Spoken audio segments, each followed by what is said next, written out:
Want to take a ride? From the high desert and the great American Southwest, exclusively on Sirius XM Radio, this is Dark Matter with your host, Art Bell. Now, here's Art. Extraterrestrial Radio Dark Riders, welcome. I am Art Bell. What an adventure we're going to have tonight with Timothy Good. I mean, you probably know that name. Anybody in ufology circles knows that name. But I have a number of things first. Much like Obamacare website, we're having a little bit of trouble with some people getting cut off. And it's vexing, to say the least. There are various error codes. One might encounter 1001, 500 and something, 300 and something. I don't know, all kinds. So we can use your help in trying to figure out what the hell's wrong. We don't want people cut off. So if you're listening on the web, whatever you're listening on, here's what I want you to do. When you get cut off, make note of it, the time it occurred, tell me where you are, and tell me what kind of operating system you are using. And email me. This is how it could conceivably get cured. I say conceivably.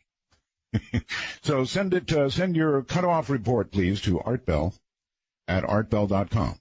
That's artbell at artbell.com. Attention hands, amateur radio operators. Our sun is going berserk. Ladies and gentlemen, our sun has come alive, really come alive. There are some pretty ominous things facing Earth. We're right at the end of a long gun barrel right now, and it's amazing to see, and I'm going to see to it that you see it. Because up on my website right now, we have this lovely gal who actually looks like a network weather girl, except she's talking about what's going on in the sun right now, and she explains it really, really well. It is fascinating. There are some big storms. You might even call it the perfect storm headed toward us. There have been 4 large flares, and they're all headed our way. I mean, these spots are pointed right at Earth. So, you're going to want to check it out. I'm sure you'll think. So, you're going to want to check it out. I'm sure you'll think, you hear things like the light to moderate X-rays, with proton showers possible. And you're going to watch for that occasional gamma ray burst. No, not really. She'll explain the technical side of it, and it really is fascinating. If you've ever wondered, finally, our sun is raging in the night and the day. And so that makes for wonderful conditions on the radio until the storms hit, then there'll be nothing. Anyway, you really want to see this. Go to artbell.com, click on the Sun Weather Gal. Gee, that's well done. I've never seen that before, but it's very, very well done. I am coming to the conclusion that school shootings here in America are becoming the new normal. Massachusetts, here in Nevada, little town, Sparks in Nevada, they are becoming the new norm. I mean, you hear about them all the time now. Are we going to get used to that? Are we really going to get used to school shootings in the news?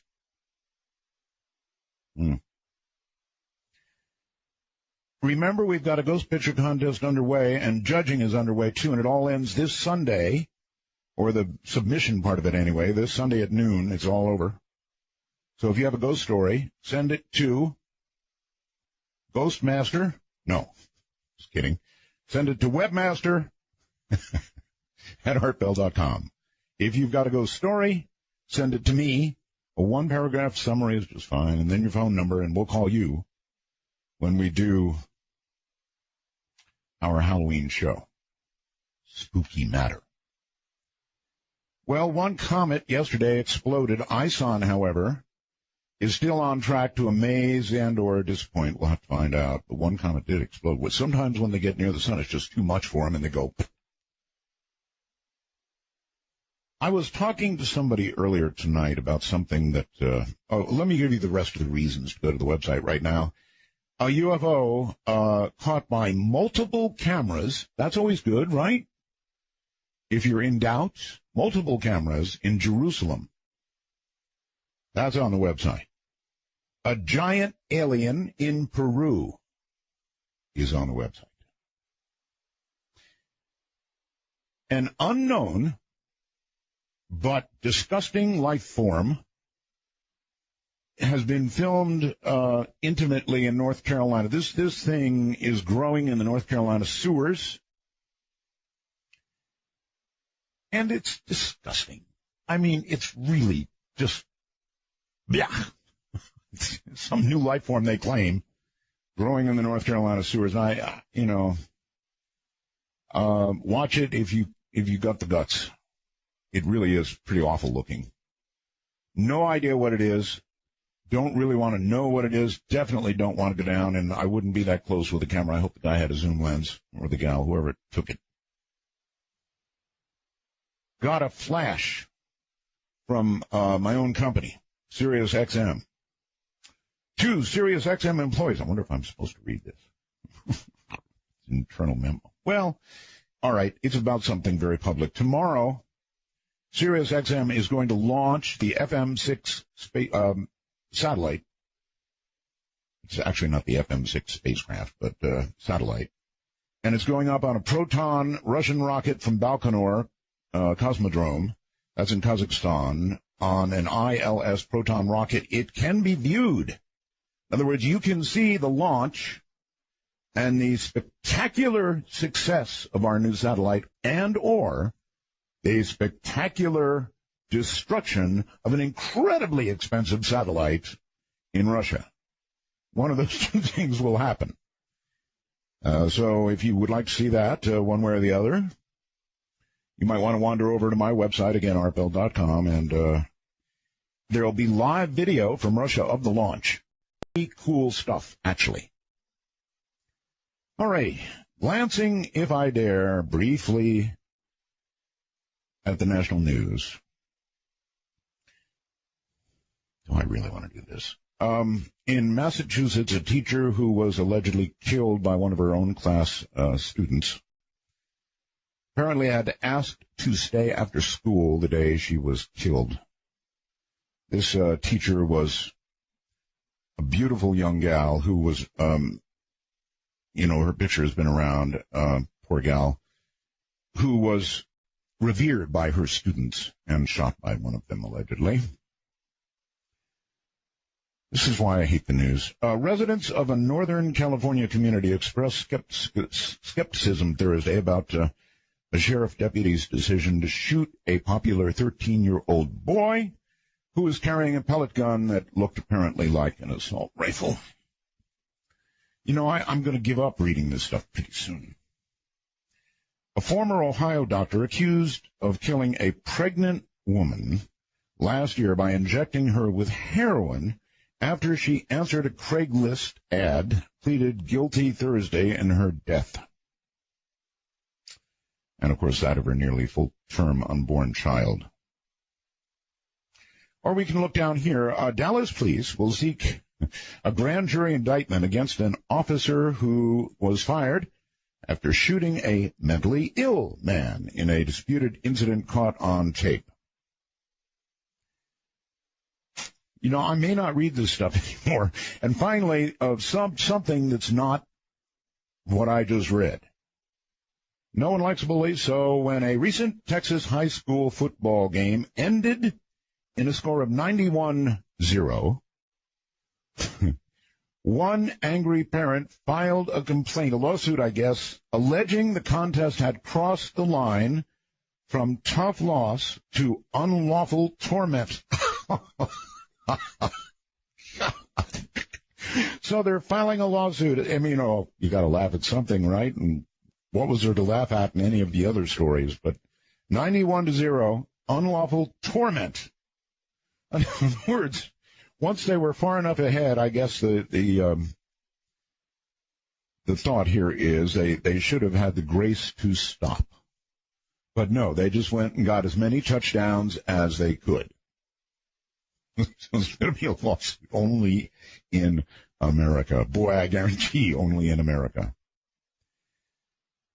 Okay, Fukushima, there's a lot of really possibly negative news about Fukushima because TEPCO is about to try to remove these spent fuel rods from reactor number 4. Now, this is going to be one hell of a dangerous, very dangerous job. And it's going to be going on for quite a long time. These things are heavy, really, really heavy, and there are many of them. During this period, TEPCO plans to carefully remove more than 1,300 used fuel rod assemblies, packing radiation 14,000 times the equivalent of a Hiroshima nuclear bomb from the cooling pool. The operation to begin removing fuel from such a severely damaged pool has never been attempted, ever. The rods are unwieldy, heavy, each one weighing about, get this, 2/3 of a ton. And all this has to be done not automatically, as most things are in such a case, but by human beings. Good luck to us. Should the attempt fail, a mishandled rod could be exposed to air and catch fire, resulting in horrific quantities of radiation released into the atmosphere, and the resulting radiation will be too great for the cooling pool to absorb, as it simply has not been designed to do it. Of course, the whole pile of these things could come crashing down. That would be the worst case scenario. And if that happened, it would be an apocalypse. Reactor 4 contains about 10 times more cesium-137 than Chernobyl did. So the more you read about this, the more frightening it absolutely is. It is absolutely frightening. And one more frightening thing for you. The oarfish that are washing ashore in California are thought to be precursors of an earthquake. Now, they did wash ashore. These are deep, deep, deep ocean bottom dwellers, you know, big giant fish. They almost look like something alien, but they inhabit the bottom of the ocean, and the thought is when there's tectonic movement, the oarfish that like the bottom immediately detect it and take off like bandits. Oarfish washed ashore in Japan before the big one. Oarfish are washing ashore in California now, too. Extremely rare and something to be concerned about. All right, well, I've got so much more. As I said, we have riches of material tonight. Certainly, you're going to want to go to artbell.com. First opportunity you get it, obviously. If you're out there in a truck, don't do it. I know that there's a temptation when I talk about these things. Coming up in a moment, you've heard his name, I'm sure now, probably all your life, or a good part of it, Timothy Good and UFOs on Dark Matter. Yes, raging in the night.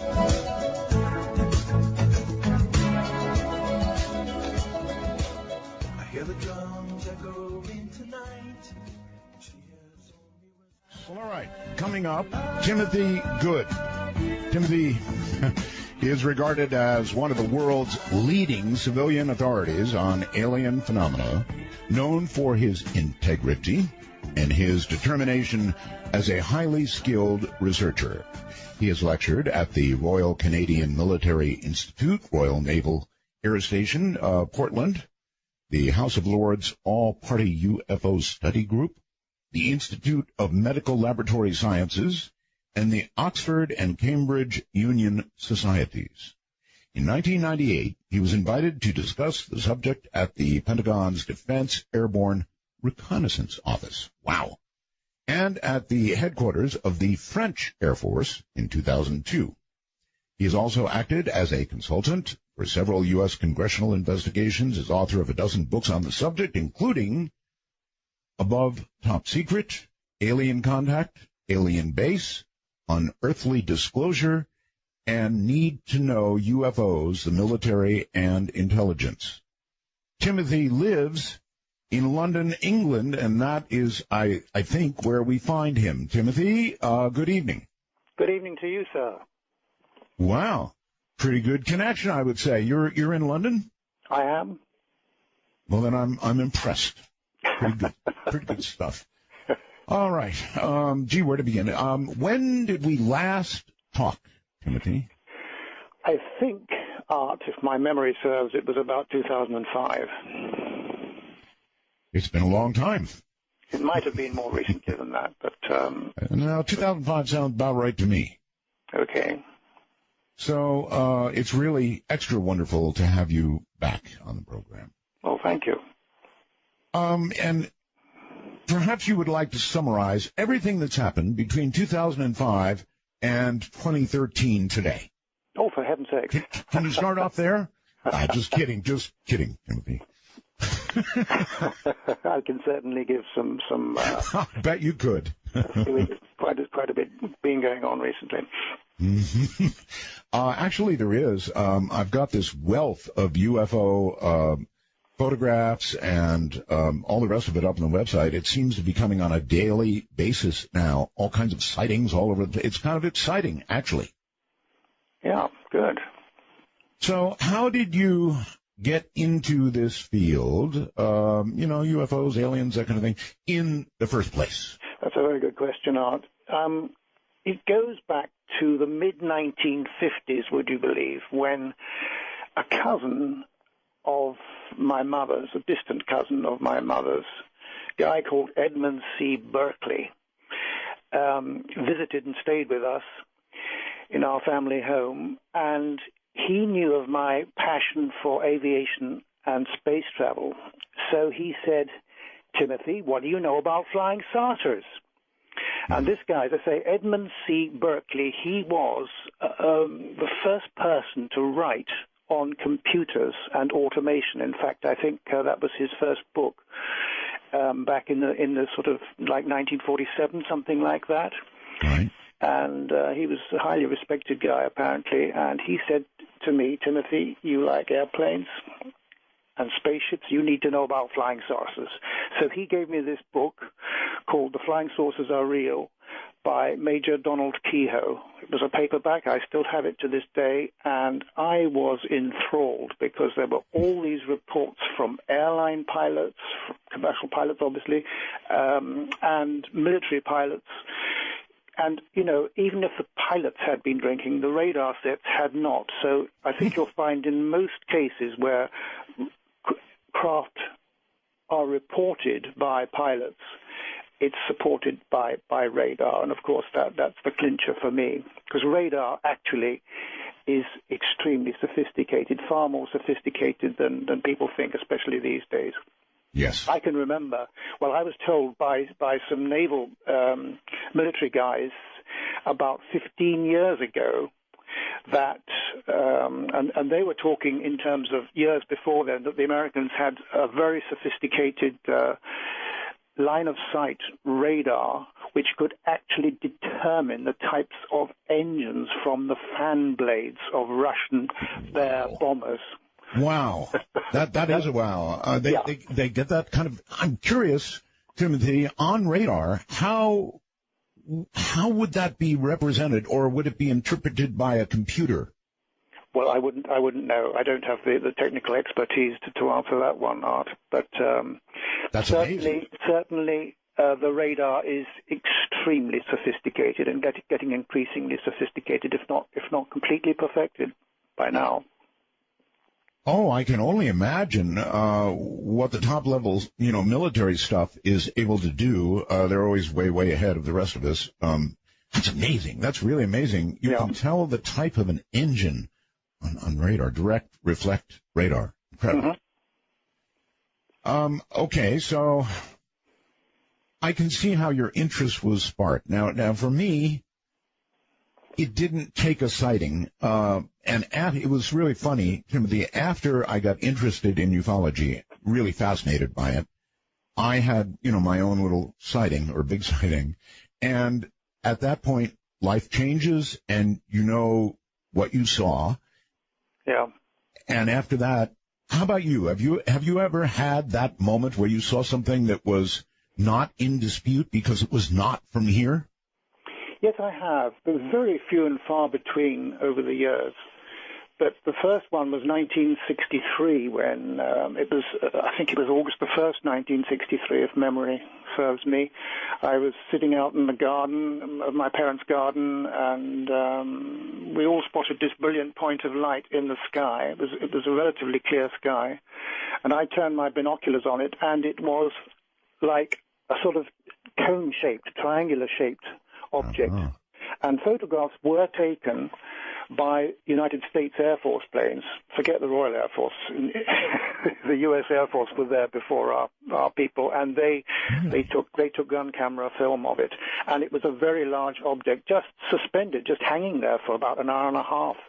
And as I say, clear photographs were taken. In my book Above Top Secret, I reproduced a photograph taken by a chap on the ground who I knew, a pilot on the ground who took it through his telescope, and it's quite clear.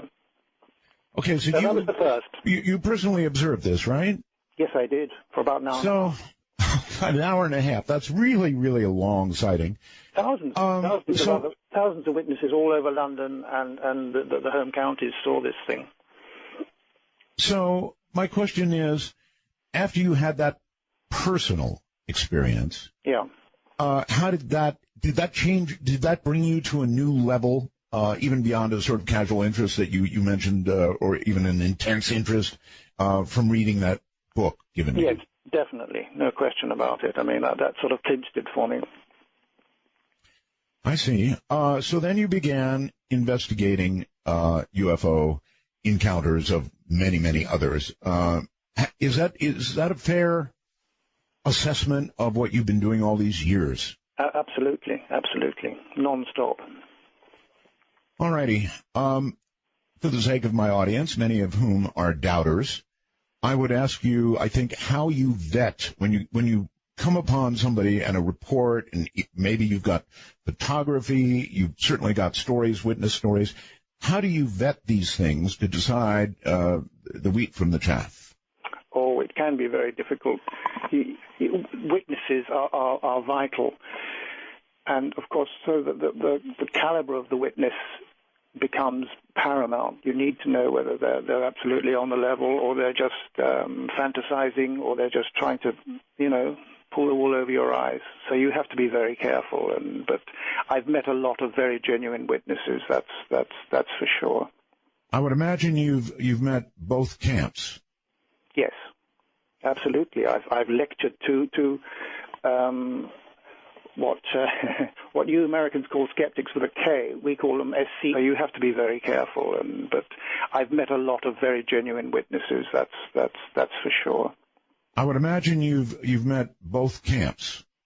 Yes, absolutely. I've lectured to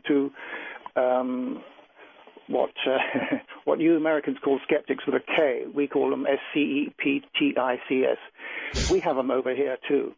Uh-huh. And the amusing thing about the groups that call themselves skeptics is that they're not genuinely skeptical. They're debunkers, actually.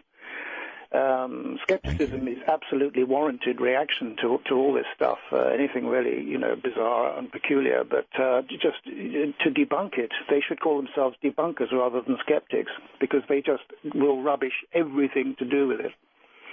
Yes, well, it's been my observation. I deal with a lot of photographs. When you're doing a talk show about this kind of thing, you get a lot of photographs, and frankly, a lot of them are probably baloney. However, here's what I figured out. If you have a really, blurry photograph of a UFO, people go, "Oh, come on!" Sure. Even though somebody grabbed a camera in a hurry, probably was moving as they were in shock almost viewing this craft, and of course you get a slightly blurry photograph. And then on the other end of the scale, Timothy, you have people very rarely with a high-quality camera, fast film, and a steady hand, even in a scary situation, and they come up with something that's just astoundingly clear, and then that same group of people says, "Oh, Photoshop." Yeah, that's it. So, and gradients in between. So there will be no photograph that they would say, wow, looks like the real thing. Yeah. And you know, online, I sort of check every day. I get sort of Google alerts to the UFO situation, stories in the press and media generally and everything. And it's very interesting. An awful lot of photographs are quite obviously birds that just happen to fly by in mid-flap and get caught in the camera. And unfortunately, you can look at those online every day, and people think, oh, I didn't see anything at the time. Well, you wouldn't normally if a bird zooms by, but people do capture them, and a bird like a seagull in mid-flap looks like a disc on edge. So it's no wonder people are fooled. So one has to be very, very careful. But as you know, over the years, some great photographs and film have been taken. Oh, I know. Do you have a favorite? I mean, of all the things that you've researched, do you have a favorite? One that just sails over every bar that you set? What, a sighting or photographs or what? Sorry, can you be more specific? Oh, I mean to be non-specific, whether it's a sighting, a photograph, a creature, witness encounters. In other words, something that just is over the top legit. Well, I can only speak for myself. I have had several encounters with people who I believe were aliens, and that's the first one was in 1963 when I was touring the United States with the Royal Philharmonic Orchestra. And I forget exactly where we were. All I can remember is that it was about 512 miles from Tucson, something like it was a 512-mile journey from Tucson, Arizona to Los Angeles, and we were kindly given a 1-hour stop during that 512-mile flight to get our evening meal. Mm-hmm. And we stopped at this diner. And I was with 3 colleagues. We were sitting by a window, and we'd got our food. And I noticed, waiting in line, not that far away, was a very petite, extremely attractive, very unusual-looking girl. And there was just something about her which alerted me. And I put out the thought in my mind, if you're from elsewhere, would you mind just passing by and giving me some kind of proof? That was all in my mind. Like a minute later, when she came out of line, she might have been carrying a cup of coffee or something like that. I can't remember precisely, but she came past the table and did a very low, gracious curtsy and bow, and then she just stood up, deadpan expression, and walked away. And, I had 3 witnesses with me, and they said, Tim, hi, what's that all about? How did you get to know her? And I was mesmerized, and that was the first in 63. And then in 1967, there was, in some ways, a more convincing one. I was staying at what was then the Park Sheraton Hotel. I think it's off of 7th Avenue in New York. We had a series of concerts at Carnegie Hall with the great Russian cellist Mstislav Rostropovich. And he used to conduct the Washington Symphony, by the way, as you probably may recall, and a great guy. And I sent out a message. I sat in the lobby of the Park Sheraton Hotel, New York, and I sent out a thought. If any of you guys from elsewhere are in the New York vicinity, would you please come and sit down beside me and prove it? Well, people come and go in hotel lobbies. And after about, 30, 35 minutes, this chap comes in, and there's something about him. He's immaculately dressed, about 5'8", something like that, maybe 5'9". Yes. I would say slightly tanned skin, fair wavy hair. He was absolutely immaculate. He looked at me. He came and sat down beside me. He took out an attaché case from which he pulled the New York Times, and he turned the pages over like every few seconds, very, very slowly and deliberately, then folded the newspaper, put it back in his attaché case, and closed the zip. So I thought, okay, here we go. So in my mind, I said, right, if you're the guy I'm looking for, would you take your right index finger and hold it to the right side of your nose and keep it there? He did immediately. He did that immediately. And people then say, Tim, why don't you talk to these guys? And well, yes. I just didn't feel it was appropriate somehow. But that was it. I had my proof in a way that there are people who can read your mind, and I've had, a couple of other experiences. The last one was in Poland, probably about eight years ago, I would say, in Wrocław in Poland. Yes. And I was the featured guest at a prestigious debating salon. It was called the Professor Dudek's Salon in Wrocław, and I'd never been invited to such a prestigious event, and I was the guest of honor, and I had to give a presentation, and then there would be questions from the audience. And there were about 80 people there. They were mostly retired, I would say, military people. There were college professors, psychologists, who were the first to vent their wrath at me after my presentation, but that's another story. It was very funny. There were military guys there who got so outraged by the psychologists that they stood up, and I think one of them had his uniform on, and they said, "You don't know what you're talking about. We guys have to chase these things." My colleague here, and he had another pilot, stood up and said, I've had these things on my wing and everything, and it was very, very a lively debate.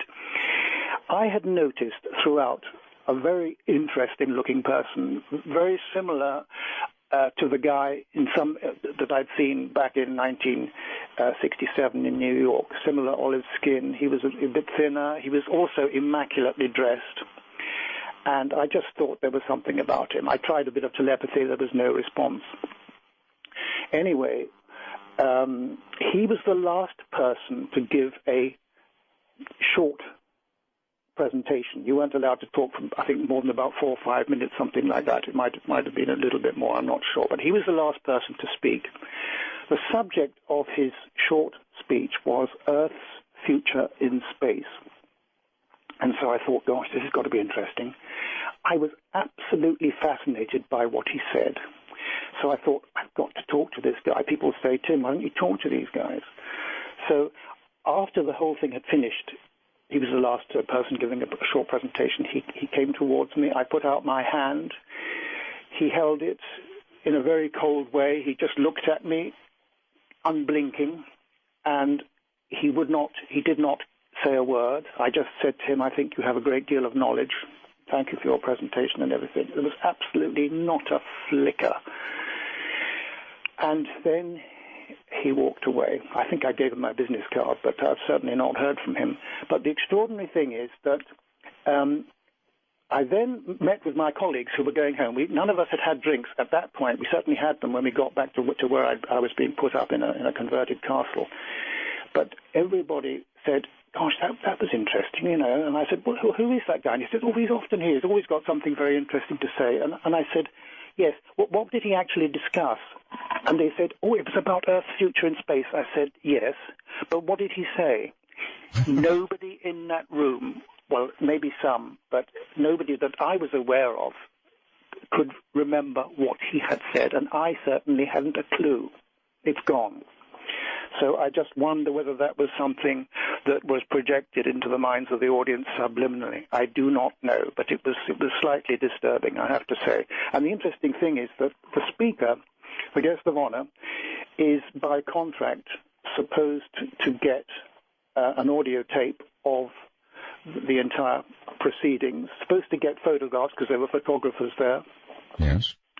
You're supposed to get this and that. I couldn't get a reply from anybody or even Professor Dudek, who had invited me. Nobody. I couldn't get any kind of response whatsoever.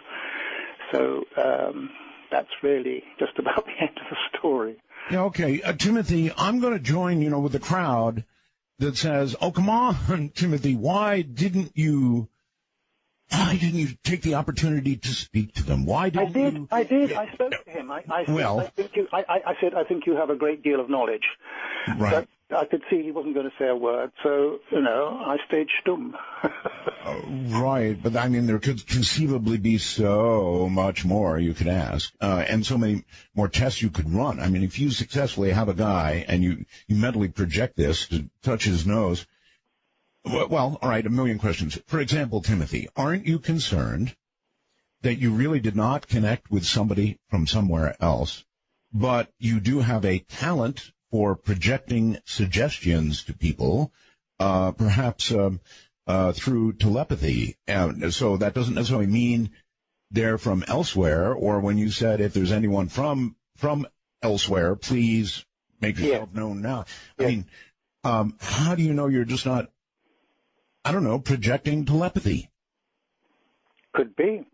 And how could you not test it further? It could be, but there's something about these guys that I've encountered about their sort of demeanor and the presence. There's just something different about these people. For me. Where are you from? How did you get here? Why are you here? You're right, but this chap didn't say anything to me. I spoke to him very briefly, and I said, I think you have a great deal of knowledge. He said absolutely nothing. No. I could have spoken to the guy in New York, I'm quite sure, but I just didn't feel it was appropriate, and I just sat there and I thought, well, he might say something to me, but he didn't either. So there we are. Okay, it is what it is. Hold tight. Going to take a quick break here. You can relax a little bit, grab a cup of whatever it is you like, or a glass of whatever it is you like, and we'll come back and do more of this. It's Dark Matter. Imaginary lovers never turn you down. My guest is Timothy Good, all the way from London, England.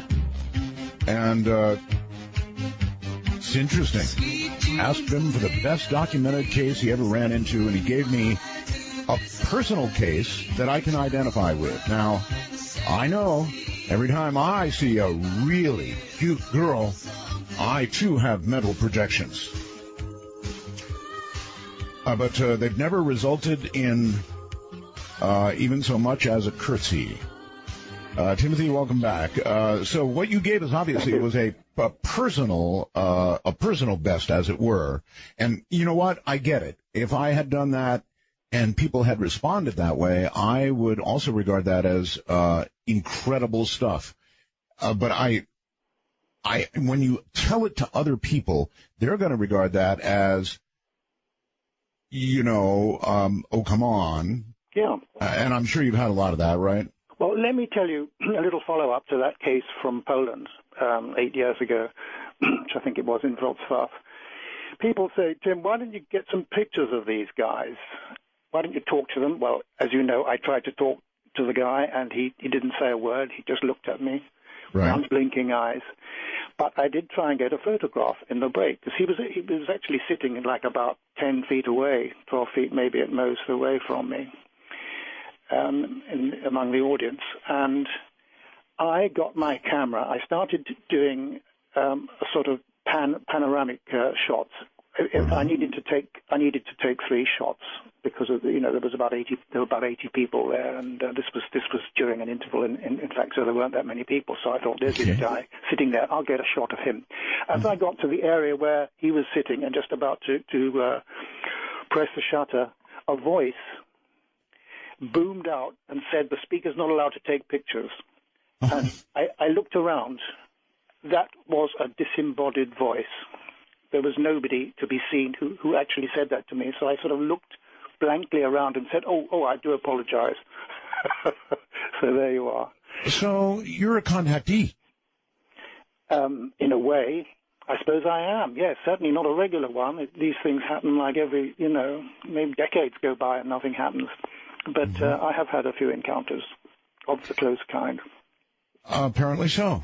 Now, if we move from that to the best documented case that didn't happen to you personally, where would we go? Oh, my goodness me. There are so many arts. I don't know. in many respects, it's a controversial choice, but I have to say, much as George Adamski has been maligned, in my new book, I'm trying to sort of improve his image, if you like, by pointing out that he was very serious-minded, he was very knowledgeable, that he actually had a United States government ordinance passed which gave him access to all military bases, not just throughout the United States, but throughout the world. Furthermore, he was consulted by Kennedy, I believe another president, though I'm not sure who it was. He was also treated with great respect at the Vatican. On several occasions he had meetings with Pope John the 23rd, and another meeting, I think, with one of the Pope Pius, I forget the number after following his name, but he did have genuine encounters with aliens. Of that I'm absolutely sure. And his photographs, I know quite a bit about photography. I have studied them very closely. All his photographs are genuine. The classic flying saucer ones from Flying Saucers Have Landed, which many people, the first book for many people to read. And he took most of his photographs were taken through, in some cases, a powerful telescope, because he was an astronomer. He had a telescope in his, yes, in his where he lived in Palomar Terraces, and he got some great photographs. And the thing is that in my new book, a lot of the information relating to Adamski has been vindicated by other people. This is the so-called Amicizia case, which is extremely controversial. I've devoted one long chapter to the Amicizia case, and I return to it in a later chapter. Perhaps you could describe it here. Essentially, yes, certainly. This is something that went on for decades around the world, actually, meetings with aliens who collaborated with some of our scientists and people from all walks of life. It went on for a very long time, and were it not for the fact that I met one of the people who was involved for 40 years, I would have been extremely skeptical. But this was absolutely on the level, and the amount of information that has been passed, including technological information provided for me by Professor Stefano Breccia, who sadly died a couple of years ago. I got to know him, and my girlfriend and I visited him on 2 occasions in Italy, and we got a tremendous amount of information. He was a scientist. He lectured at the Russian Academy of Sciences, and so on and so forth. And he had meetings with these people on a regular basis for nearly 40 years. Well, all right. You said he had a great deal of specific technical information. Yes. Can you hit a few high points of that? I'm very interested. Oh my goodness me! You put me on the spot there. Well, if I'll have to just have a look, because technologically I don't understand a lot of it myself, I have to say, but there is certainly some information. If I can just flick through my book here, just to get some information. Because anything technical is particularly fascinating to me, and many others, even if you don't get it. Yeah. I'm just have a look here. No hurry. Anything technical is just wonderful, and I would love to hear it. No, I'm there now. Let's just have a look here. The type of what Stefano gave me. Let's talk about the Adamski craft. Stefano Breccia told me that that much of what he learned attests to the validity of a number of Adamski's disputed claims and provides a great deal of new scientific and technical data. For example, he reports that the Adamski Bell-type craft, the famous ones, which is about some people think it was about 27 feet, any measurements go up to 35 feet. Adamski's, the one with the 3 spheres underneath, the classic ones, are very similar to those produced by a race that these people in Italy from all walks of life were involved in, with the Amicizia people. And he does. There are actual diagrams of the craft showing similarities with some of these craft. And Stefano told me that he went with a German engineer in one of these craft on one occasion, which was being monitored at all times by the aliens from their own craft and from their other highly technological instruments, which they were. You're saying he claimed to have actually gone onto the craft. Stefano Breccia went on this craft, and which was flown by a German friend of his who had learnt it from these aliens, and they taught us how to fly some of these craft, and they have even given us some of these craft. I learned, for example, that the Italian Air Force there were 10 pilots from the Italian Air Force who had flown these things. That was several years ago. I don't know what the situation is like today. But there's no question that a lot of this was very real. That's a very strong statement to say there is no question that it was real when you're talking about aliens having given us craft and apparently trained us in how to. That's correct, absolutely. In the United States, since the 1950s, I was told, we have been given craft, and even some of our astronauts have flown these craft. Gordon Cooper, who I knew, who was a supporter of mine, I had the great privilege of. I never actually met him, but we corresponded and spoke.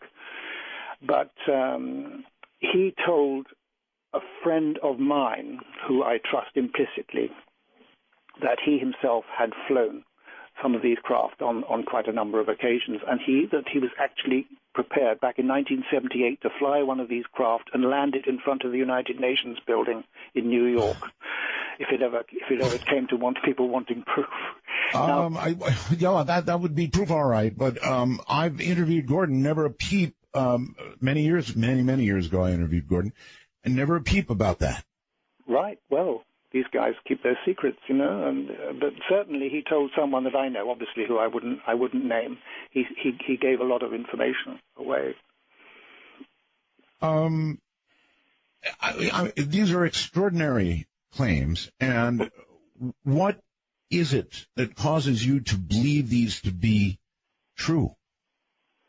I think, well, I never, as I say, I never had face-to-face conversations with Gordon Cooper, but I just found him convincing the way he dealt with people, other people yes. I do. But there's certainly no proof. I can't prove it. But and I'm sure that, as I say, I'm told that other astronauts have been flying these craft, but it's not something I'm in a position to prove. I wish I could. I wish you could too. It does kind of get to extraordinary claims and extraordinary evidence and all of that. It's very interesting, but boy, oh boy, oh boy. And here's somebody writing to me, John, able to send me a message on the computer through something we call the wormhole. He says, Roswell's aren't. I believe Timothy wrote in Above Top Secret that Neil Armstrong witnessed UFOs on the moon. Yes. Can you ask him about that? I wrote NASA, and they sent me a form letter of denial. Well, let me tell you something. I had a friend, she's deceased now, a very good friend, called Pamela Hanford. I've been able to name her. I did allude to the case in Above Top Secret, but I've gone into much more detail in my new book. And I've named her Pamela Hanford. She'd served with Britain's Secret Intelligence Service, better known as MI6. And I once asked about her background in that clandestine organization. And she said, bearing in mind that I'm still firmly bound by the Official Secrets Act, all I can tell you is that I trained with the School of Military Intelligence in those days at Maresfield Park and did my parachute training with the London 21st. I was trained for the Russian front, learned Russian, and came under MI6's umbrella. Because of the sensitivity of the field work, I can tell you nothing more. Now, she was invited to a classified conference by NASA. This conference was held at several venues in Italy in 1984, including the Europa Palace Hotel in Anacapri. Now, some of the astronauts were staying there, and Pamela actually overheard a conversation. She was probably taping it, I guess now, looking back on it. But she had a conversation in the next room because Neil Armstrong actually was in the bedroom next to hers, and Buzz Aldrin was in the one beyond that. But she had this conversation with a Professor Herbert Schwartz with Armstrong, and I think she recorded it. And this Professor Schwartz said, what really happened out there with Apollo 11? He was asking Armstrong. It was incredible. Of course, we'd always known there was a possibility. The fact is, we were warned off. There was never any question of our building a space station or a moon city. And then Professor Schwartz says, well, how do you mean warned off? That's what I would have asked. Right, Armstrong. I can't go into details except to say that their ships were far superior to ours, both in size and technology. Boy, were they big and menacing. No, there is no question of a space station, so he claimed. Oh, my God. And then Schwartz says, but NASA had other missions after Apollo 11. Armstrong said, naturally, NASA was committed at that time and couldn't risk a panic on Earth, but it really was a quick trip and back again. Now, later that day, Pamela confronted Armstrong, who confirmed that the story was true but refused to go into any further detail beyond admitting that the Central Intelligence Agency was behind the cover-up. But officially, of course, he denied everything. There were no objects reported found or seen on Apollo 11 or any other Apollo flight other than of natural origin, is what Armstrong told me. Well, I will say this, Timothy. I have interviewed quite a large number of astronauts, and their interviews are always riveting, and they're always puzzling. In one case, I spoke to an astronaut who could not remember what it was like to be on the moon, and good Lord, I found that to be really puzzling. Yes, good Lord is a way to put it. But he was being absolutely honest, and he said, I said, Edgar Mitchell, please give me a sense of how it felt, how your emotions were, what it felt like beneath your feet, what you were thinking about as you looked at the landscape, as you looked at the stars and realized you were standing on the moon. He said, Art, it's really strange. I can't give you that. I can't give you that. And, Timothy, that's just beyond all reason. How could you? It would be the high point of certainly an astronaut's life to walk on the moon. I guess you could be in some sort of state of shock, perhaps, but gosh, you would be making, or I would be making, I can only relate it to myself, really hard mental notes about everything I saw, touched, felt, experienced. I would lock that in my memory for all time. Yeah. Sure. So to hear that Armstrong, to hear that Armstrong, who was a very quiet guy, I mean, he said so little in public all these years, actually said that they were warned off the moon by gigantic craft. Yep. That's what he told my friend Pamela anyway. And Pamela also told me that the United States was in contact with a certain planet. She didn't give me what planet or anything, but they were having regular communications and meetings and so forth. God. You mentioned that somebody saw the Pope. That's George Adams. On several occasions. Yes. Okay. My question, Timothy, is: did he have a conversation with the Pope about this subject? And if so, what did the Pope say? Do you know offhand? Well, I can describe. There was one meeting he had, a private audience at the Vatican with the then ailing Pope John the 23rd. Uh-huh. That was in 1963. To deliver an important package, he said that he had been given to him by one of his alien contacts, and this was to be delivered to Pope John the 23rd.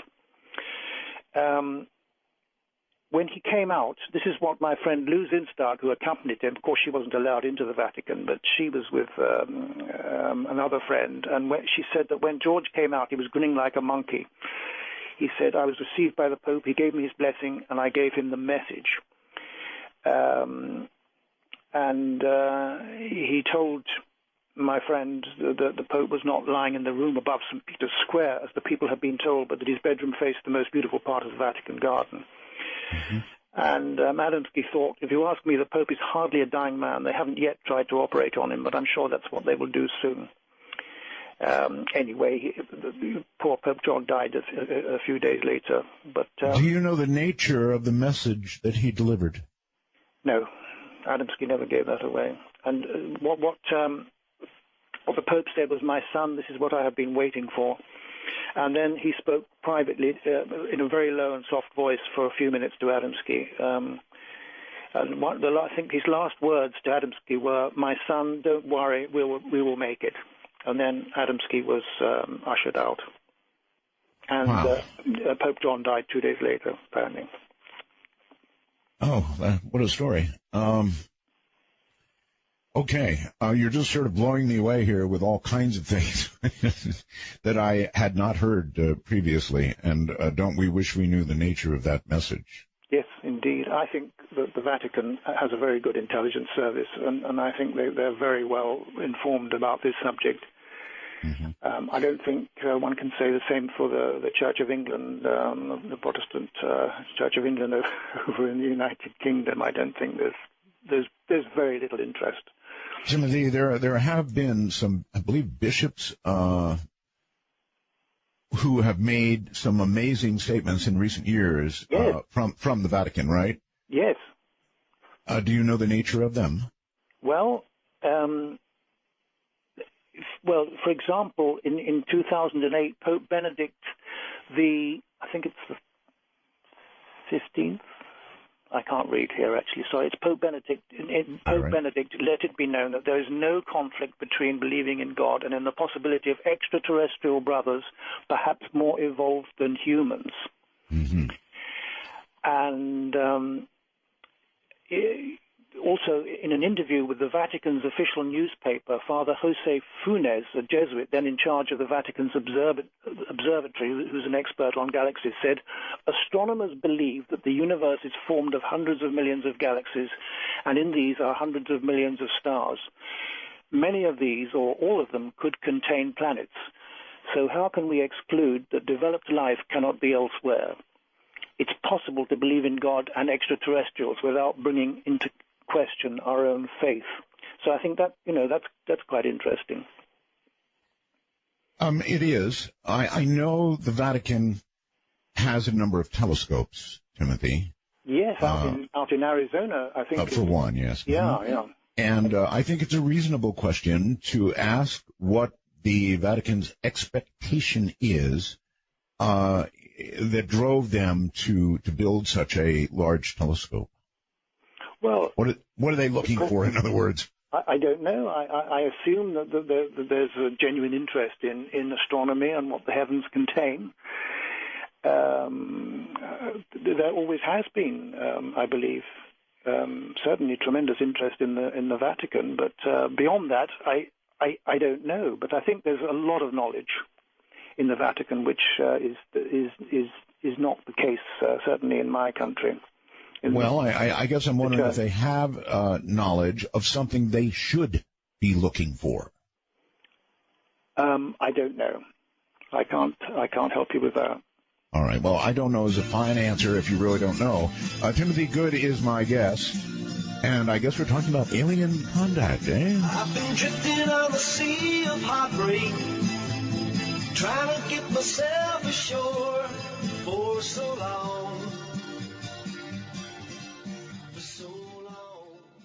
Yes, indeed. Save them. My guest is Timothy Good with some amazing stuff. Absolutely amazing.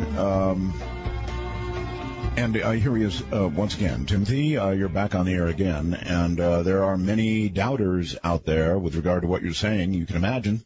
Good. I did get this, though, from Raymond. The Apollo 11 crew did see and admit publicly to seeing an unknown object on their flight to the moon. Apollo 12 encountered it as well, and they took a picture that was released to the public. I met Neil Armstrong, Yeah. And he said it was an unknown, not alien. Fair enough. Okay. I know Buzz Aldrin thought it was certainly very unknown, because he's written about that. Okay. It may be your approach, Timothy, but here's another one. This is from Lone Voice, whoever that is. Good evening. Our Timothy Good is making me sad. He sounds unwell.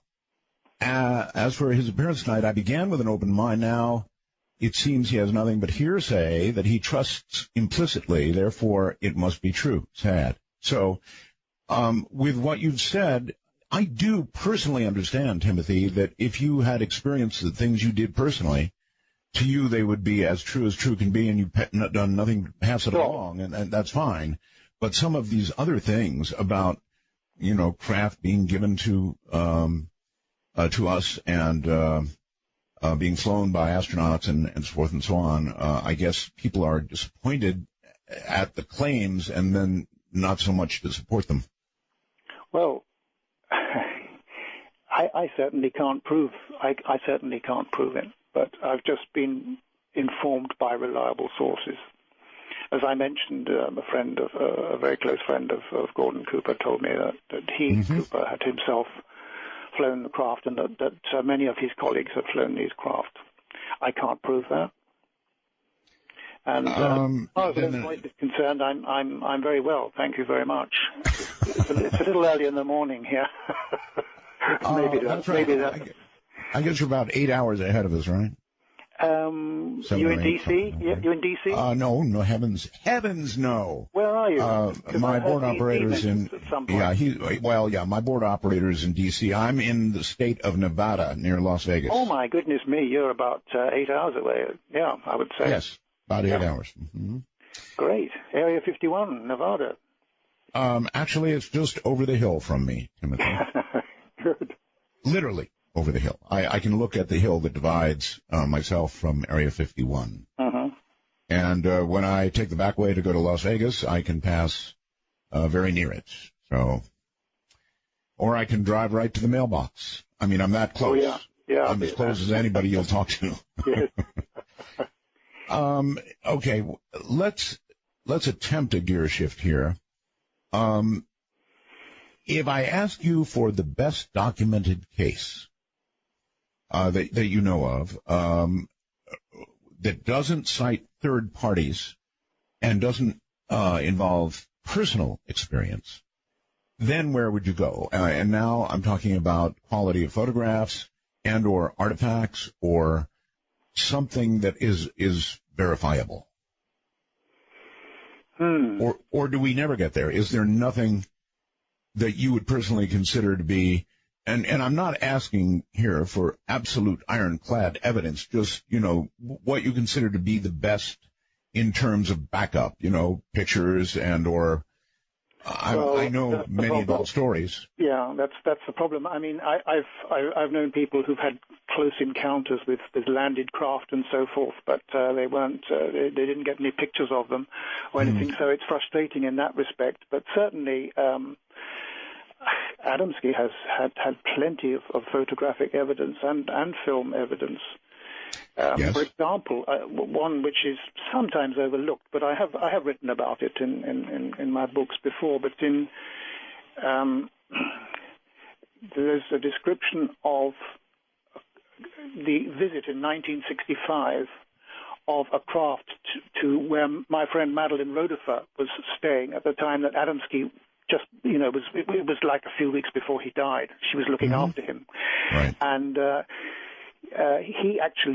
she filmed a craft in full view of my friend Madeline, a craft that came right over the front lawn, the front yard of their house in Silver Spring, Maryland. And it was there for quite some time, and terrific movie film was taken, and I've reproduced clips in my books of that and everything. And the craft was about 27 feet in diameter, according to a scientist who evaluated the films, and took George Adamski with the film to the Eastman Kodak Company in Rochester. New York State, and they were almost impressed by the film.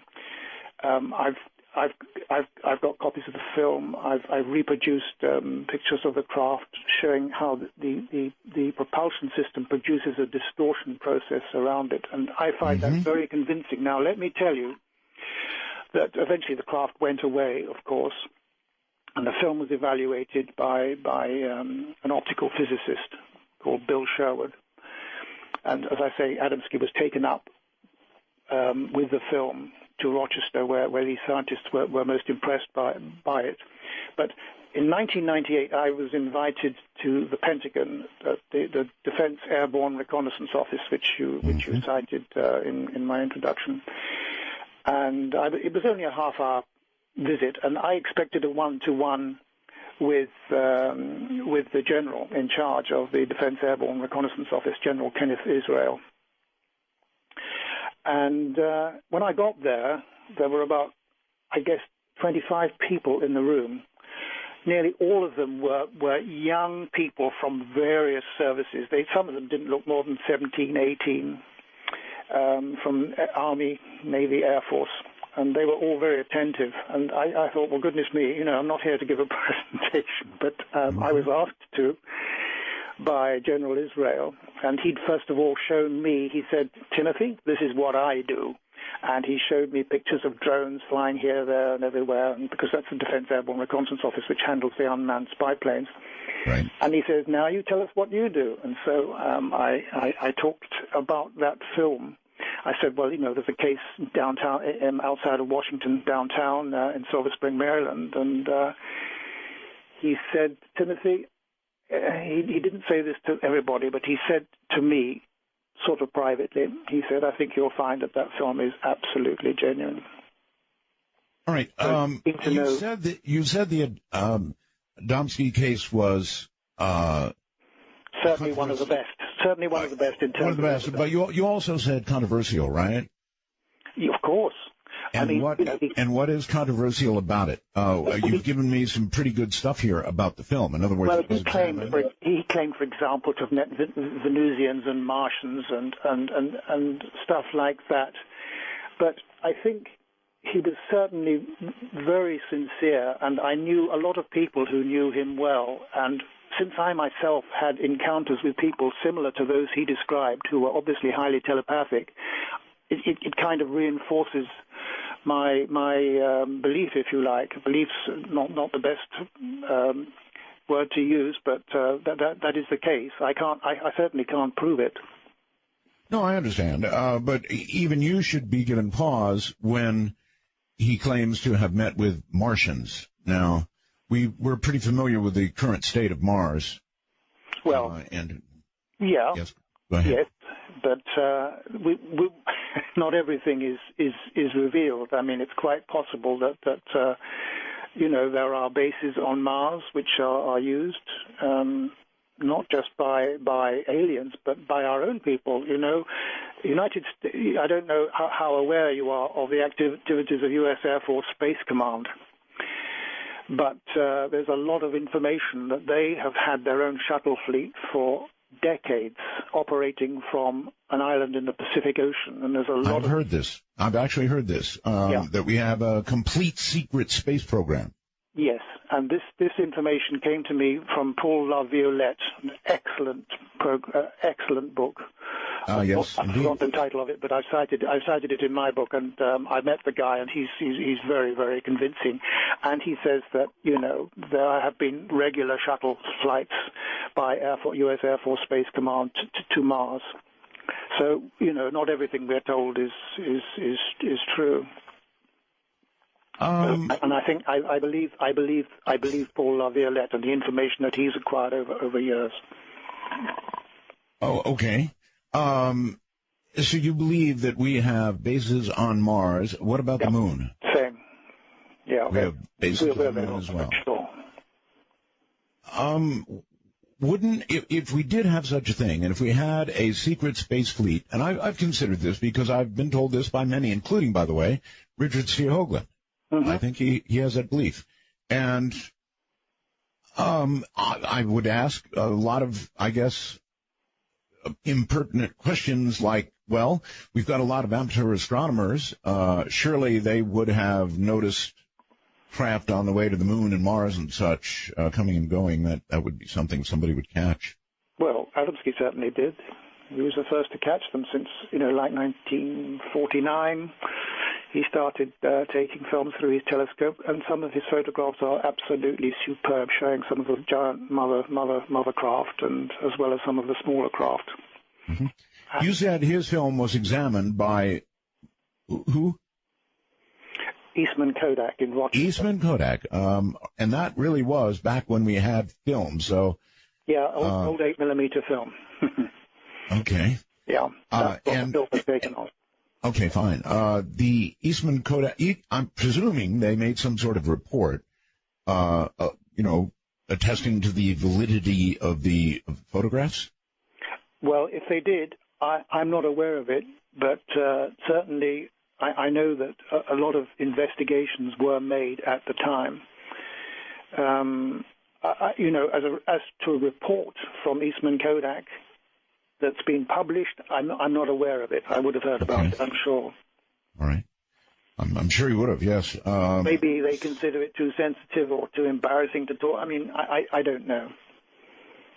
Right. I could file a Freedom of Information Act request, I suppose, which I last did with NASA a couple of years ago, which was quite amusing. Under the Freedom of Information, I asked about that confidential, that classified conference that took place in Italy, which I referenced a while back. If you remember, my friend Pamela Hanford was there, and there's Neil Armstrong and Buzz Aldrin and German Professor Schwartz, lots of other people. It was a classified conference. I filed a Freedom of Information FOIA request to NASA, and they said no such conference took place. And, a friend of mine gave a presentation there, so that's nonsense. So clearly they're lying about stuff.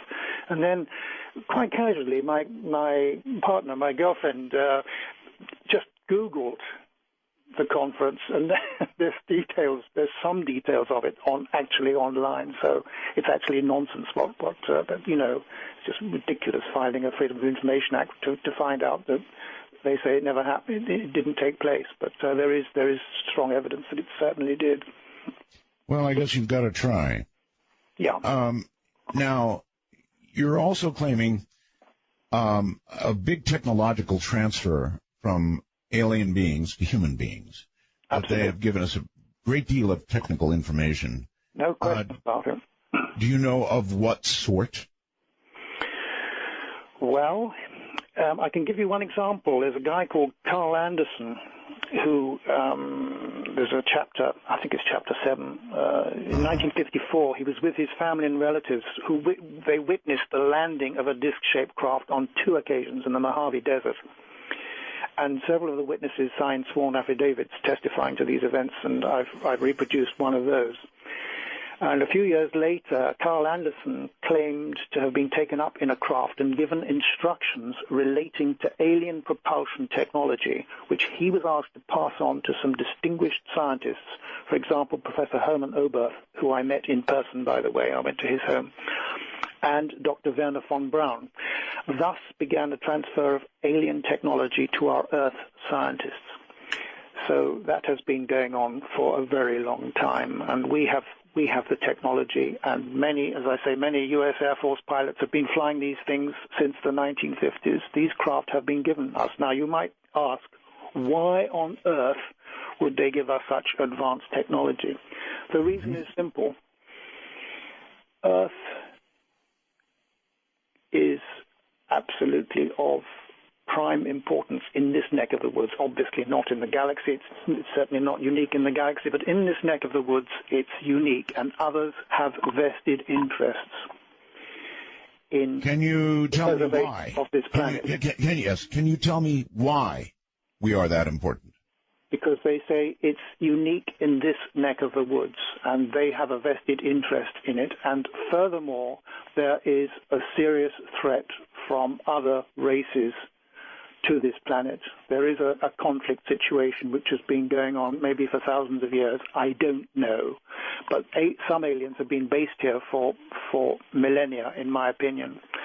And they say that there is a threat to Earth, and that it is the greatest threat is posed by some races who want to take over. And I've gone into a lot of detail about that. We're talking about the guys who, the critters mostly, I'm told, who are involved in the so-called abductions. And the purpose of the abductions is to create a hybridized race which will be more suitable to adapt to planet Earth. So there is a takeover bid, or was. I do not know what the situation is like now, but that is what I have learned. And it seems, these things are likely after all. We plan to go to Mars. I said plan, we're already there, as the U.S. Air Force Space Command is alleged to be there. So there are. Right. You said there was a conflict, essentially a conflict going on over us because of our special something. Now, do you know what races or beings are involved in this conflict and why? Well, the beings that are involved are the so-called some of the bug-eyed beings. I mean, there are different varieties of these smaller critters, that's for sure. But I think what I've been told is that these creatures have or had a long-term plan to create a race of alien human hybrids, purportedly to make us more peaceful. Their true purpose, however, I have been told by a Washington source, is to create a passive human race incapable of violence by eradicating the human emotions that enable us to survive, thus laying us open to conquest. Now, as I say, if this has been a long-term stratagem, I've yet to see much evidence of the human race becoming less violent. I was about to suggest exactly the same thing, and I have only to read tonight's news here in the U.S. to absolutely confirm that fact. If that's what they're trying to do, it's not working. No, well, I hope not. But I'm told that a number of their bases were guarded or are guarded by elements of the United States military, and that a select cell within the Army worked with other security cells in Air Force and Navy, and around 100 personnel from the Air Force Office of Special Investigations, AFOSI, were involved. You just said we are guarding their bases here, yes? Some of the aliens are guarding our bases, that's for sure, yes. Oh, guarding our bases? Yeah.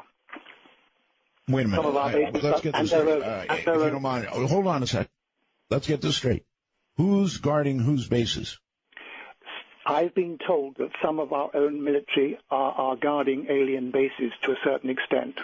And I don't know if that was going on years ago. I do not know if that is still happening. I have no idea what's going on right now. Did anybody ever mention where any of these bases were located? No. I see. But as I say, they were. This was part of what was called Project Aquarius, allegedly, and a number of these bases were guarded by elements of the U.S. military from Project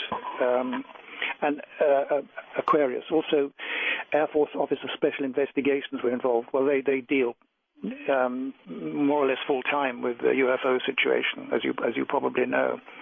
Mm-hmm. And when I had that meeting at the Defense Airborne Reconnaissance Office with General Israel, he confirmed for me that AFOSI was involved in investigations, since the phenomenon seemed to him to be more of a policing problem rather than one affecting national security, which is an interesting comment. Yes, it is. Adamski referred to one craft 3,000 feet in length. Is that correct? Yeah, I believe so. There are these alleged huge motherships, absolutely huge. One would think that they would be absolutely spotted and photographed. I mean, they're so big that if they were actually hovering within Earth's envelope atmosphere, they would be really photographed a lot. Well, there are quite a number of photographs, not taken not just by Adamski, but of others, of these close-ups of some of these huge craft, which there are photographs which are available. But everybody always asks why they show up in all of these remote places and don't fly over major cities in the world, London, New York, LA. Well, the thing is they do, but it's rare, I have to say.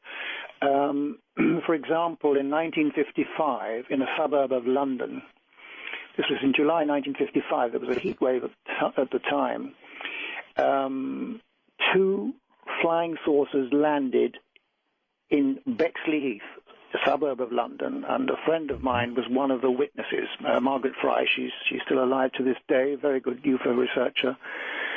And she saw this thing. She was traveling with her doctor to take one of her sons to the hospital and to the doctor's surgery. And suddenly the car engine conked out, and the car drew to a halt, and this craft landed like about 20 feet away from them, and it was about 30 feet in diameter. Nobody got out of it, and I reproduced a sketch done by Margaret Fry of that craft. And a few days earlier, in another part of that town, which is part of the greater London area, another craft landed, slightly different shape, and there were over 100 witnesses. And the Ministry of Defence tried to confiscate all sorts of information from people about it and asked people not to talk about it. It was in the interest of national security to talk about it, and so it was sort of kept. It was dampened down for years until Margaret and some other people came forward. And I've spoken to several of the witnesses, and I'm convinced it's very, very credible. And these things have landed in other countries, many other countries as well. Timothy, somebody who names himself Cardiopanic, interesting name, apparently wants to test his heart and is asking you where we can see film or pictures that you were talking about, Adamski pictures. Surely they're on the web somewhere from Canada. Well, I've got a few in my new book, including one that's very seldom reproduced, which is a close-up through a telescope Adamski took of one of these bell-shaped craft. And often that picture isn't fully reproduced. I have reproduced the entire picture, which gives a better perspective of the whole thing. So that's in the new book. But other pictures I've published of quite a lot of the Adamski pictures in previous books, like Beyond Top Secret, Above Top Secret, and some other books. Mm-hmm. Okay. What we're going to do here is take a brief pause and pick up on this. You might consider whether there's anywhere on the web that we can find these things. Just take a quick look. I'm sure the Adamski photographs are there somewhere. From the high desert and the great American Southwest, this is Dark Matter.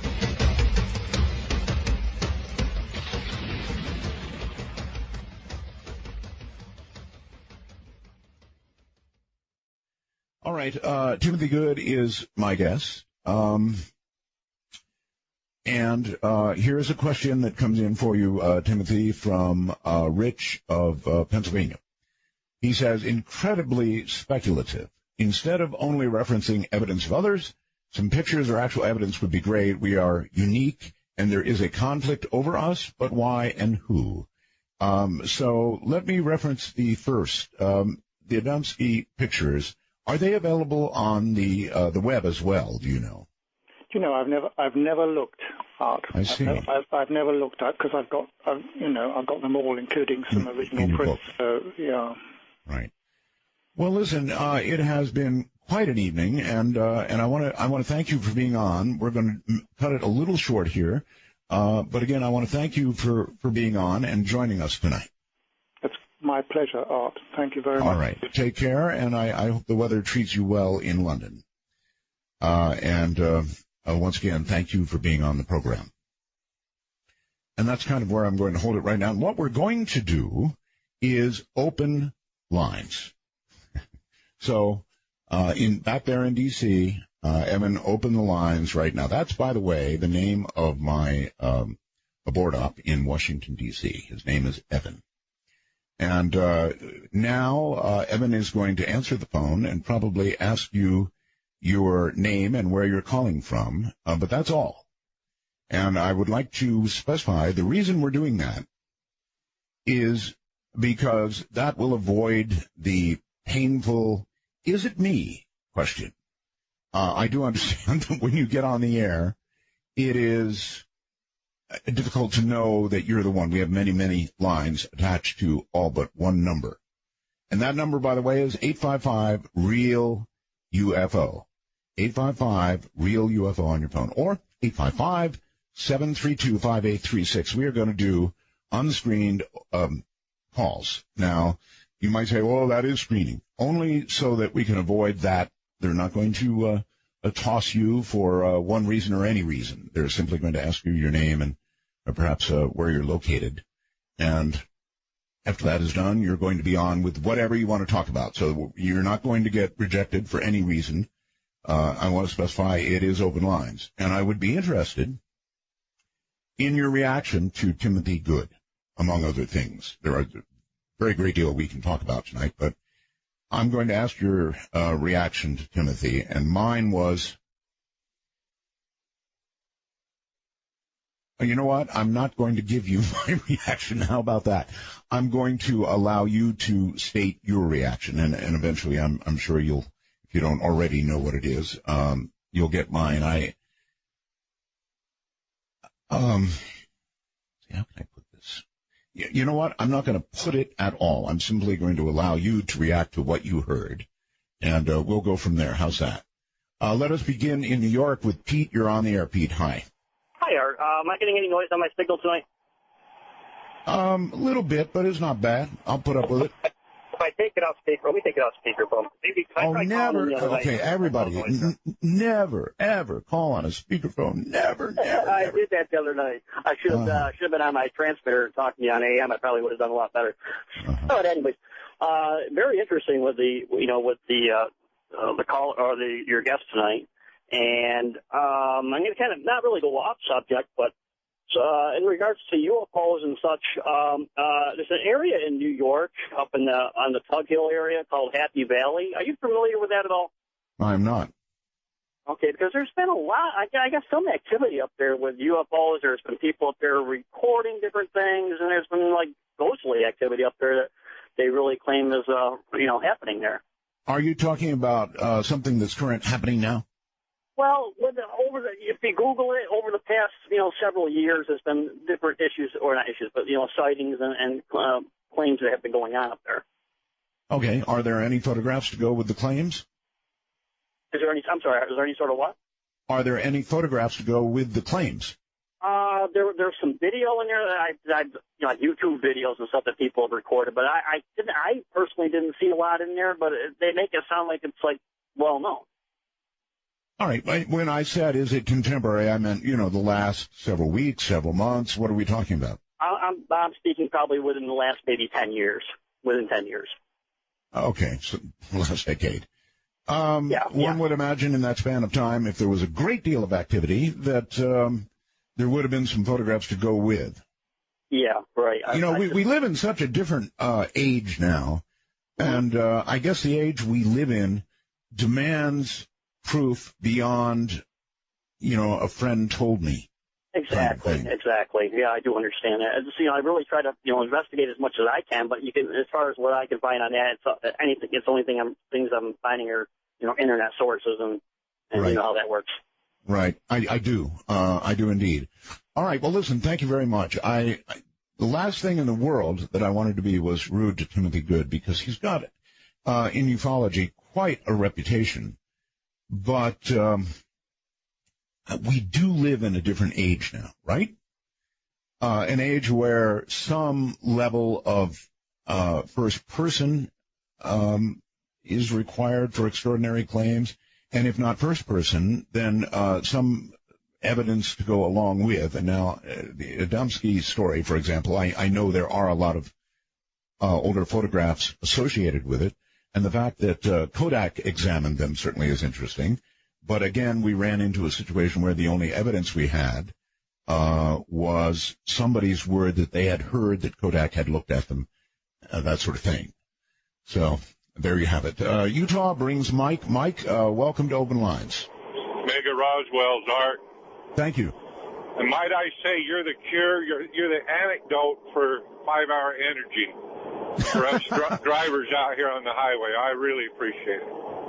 You're very welcome. I just want to tell you, I've seen a UFO with my own eyes too, Art, and it's changed my life the whole time. I was a young man when I seen it, but I've never, ever forgot it. But when we first saw it, we thought it was a piece of newspaper that flew out of somebody's chimney flying around. But from the distance, we was coming back from dinner up there in Sandy, Utah, and we stood out there and watched it for 10 minutes. And you wanted to think it was a balloon or something like that, but it made no sound other than a whooshing sound, like blowing air. And there was flame underneath it and the whole bit, just like hovering. We thought it was a hot air balloon got away from somebody. But anyway, as we was watching it, my dad went in to get a camera, and he come back out. As soon as he hit the door, that thing took off across the sky towards what we call the point of the mountain where the prison is, and it was gone like in a split second. And I do understand. That's something. Now, did it? You described it at one point as maybe a newspaper floating. Yeah, when we thought, well, we was like several miles away. We thought somebody back then they had the fireplaces, that you still burn in the wall. And I understand. No, what I'm asking is, did it get any closer to you than that? No, it just hovered right above our subdivision there, right above our street, basically. And when I was a young man too, we also saw a balloon that got away from a road show or something they was doing. One of them that they give you rides in it with a rope, and it broke loose, and that's what it reminded me of. And there was people in it when that broke loose, and it finally crash landed somewhere several miles away. But when we saw it, we thought that's what it was. Your mind kept wanting to tell you it was a helicopter, something like that. But as it turned out, whatever it was supersonic. I mean, it took off and it was gone, just hovering above the subdivision. Yep, that's the kind of thing, thank you very much, that will convince you. Newspapers don't take off supersonically. And there is a division now in the world, and it's between those who have seen personally these things and those who have not. And I do truly understand the doubt of those who have not seen. There's nothing like seeing with your own eyes. It changes you, and you will always remain thusly changed. But if you haven't seen it and you're only hearing descriptions, or worse yet, my best friend talked to somebody who saw, it's not enough. It's not convincing in any way. And maybe it is that we live now in a different, more modern age. I don't know. Let's go to California and Gordon, I believe it is. Gordon? Yes, hello. Hi. Glad to have reached you. I got a couple of things. One is something that I saw personally, and this was 30 years ago when I was a kid. But what looked like a meteor streaking across the sky, and I thought, wow, that's really cool. And then all of a sudden it made a right angle. And then, okay, meteors do not do that. Yes. But, it was so far away, it was just like a streak of light. But I have an opinion that I would like to throw out there. You hear a lot of people saying, okay, if we do have aliens coming here, why? Why would they come to this little blue dot in the middle of the galaxy? That's really what I wanted to ask Timothy, but he didn't have an answer for it. If they're fighting over us, if we are in some way special, I would really, really love to know what that is. Yeah. I have an opinion. Have you ever read or heard of a book called the Urantia book? Yes. Okay. Then, have you read it? Or are you familiar with it? I am, yes. Okay. Could it be possible that they're coming here because of what they call the world of cross? Oh, you want to explain that? Okay. According to the who we call Jesus Christ, through the Uranus book called Christ Michael, is a star for our local universe. And he served his last sojourn, his seventh sojourn, to become Christ. Okay, we're starting to lose you. Okay. He's the sovereign, supposedly, of our universe, yet he became human to experience being human on Earth. Mm-hmm. And these other worlds apparently are aware of that. And could they be coming here because we are what they call the world of the cross, where Christ died? All right, I can't deny that any of that could be. I have talked to people, for example, like John Lear. And John gets pretty far out there in his description of human beings as containers, and that the fight is over our collective souls. And John told quite a reasonable story. I mean, out there, but in terms of believability, he actually came forth with an explanation that it is a fight over our souls, and one might imagine that to be true. What do you think? That's the special something about us. Oklahoma brings Stu. Hello, Stu. Yes, sir. I was calling about, is this Mr. Bell? That would be me. Oh, sevens and threes to you, Manny Roswell's. I've got a question about if we'll ever get to hear a guest talk about like number stations on shortwave. Have you seen the movie? No, I have not. That's what I was kind of prefacing it to, because I hear there's a new movie coming out. Oh, it's already out. It's called The Numbers. Yes, it's called The Numbers Station. It's actually quite good. I watched it, I think, a couple of weeks ago, and it's very well done. Are you familiar with numbers stations? Yes, sir. Well, as far as UVB-76 and the others out of China, but not any stateside ones, no, sir. Well, okay, there are on shortwave, folks, for real, number stations. I should have recorded one of them, and I will record one of them. You will encounter them on virtually any frequency on the shortwave band. And when you do, you will hear something. You will hear a young lady normally, simply sitting there reading something like this: 9, 17, 24, 99, 97, and it just goes on and on and on.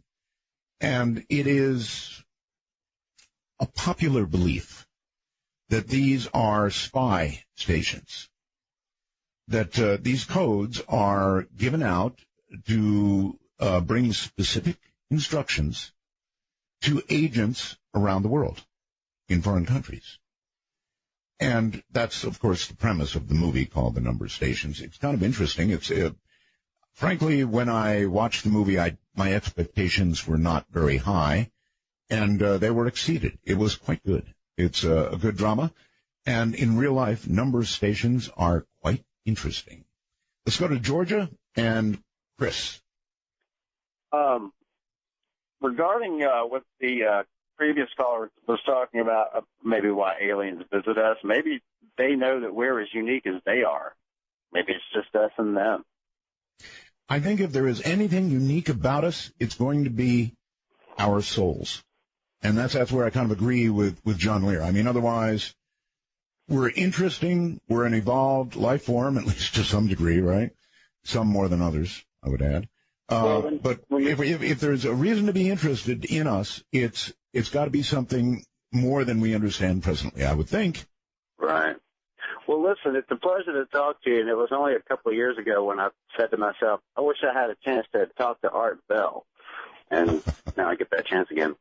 But anyway, I'm in my mid-40s, and I wanted to tell you about something that happened to me when I was younger, and it was real profound. It may not sound profound with my explanation, but it was, a pretty big deal looking back on it. But when I was a teenager, I worked at a local Dairy Queen in a small town, and I was a new kid in town. And after work at night, the other kids. They just wanted to take me out and show me around, and they took me up to this mountain. It was kind of in the country and in the hills. So we went up to, they were country folk, and we went up into this mountain, and they said, oh, there's this cave up there. It's a haunted cave.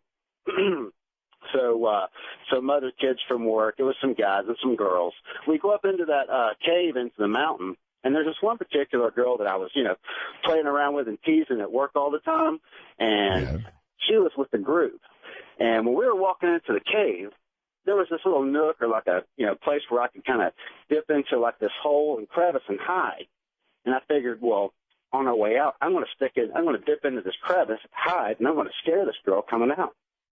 And so I get into this crevice, and I'm about to jump out and scare this girl, and I was so excited I couldn't contain myself, but just as I'm about to jump out, I feel this hand come up onto my chest and physically push me back up against the wall of that cave. And I kind of went into this sort of hard to breathe, kind of like a trance-like state, but I couldn't do anything. And it was literally like a physical hand pushing me up against the wall. So the kids milled by, and were you still plastered up against the wall as the girl came by? Well, yeah, I was.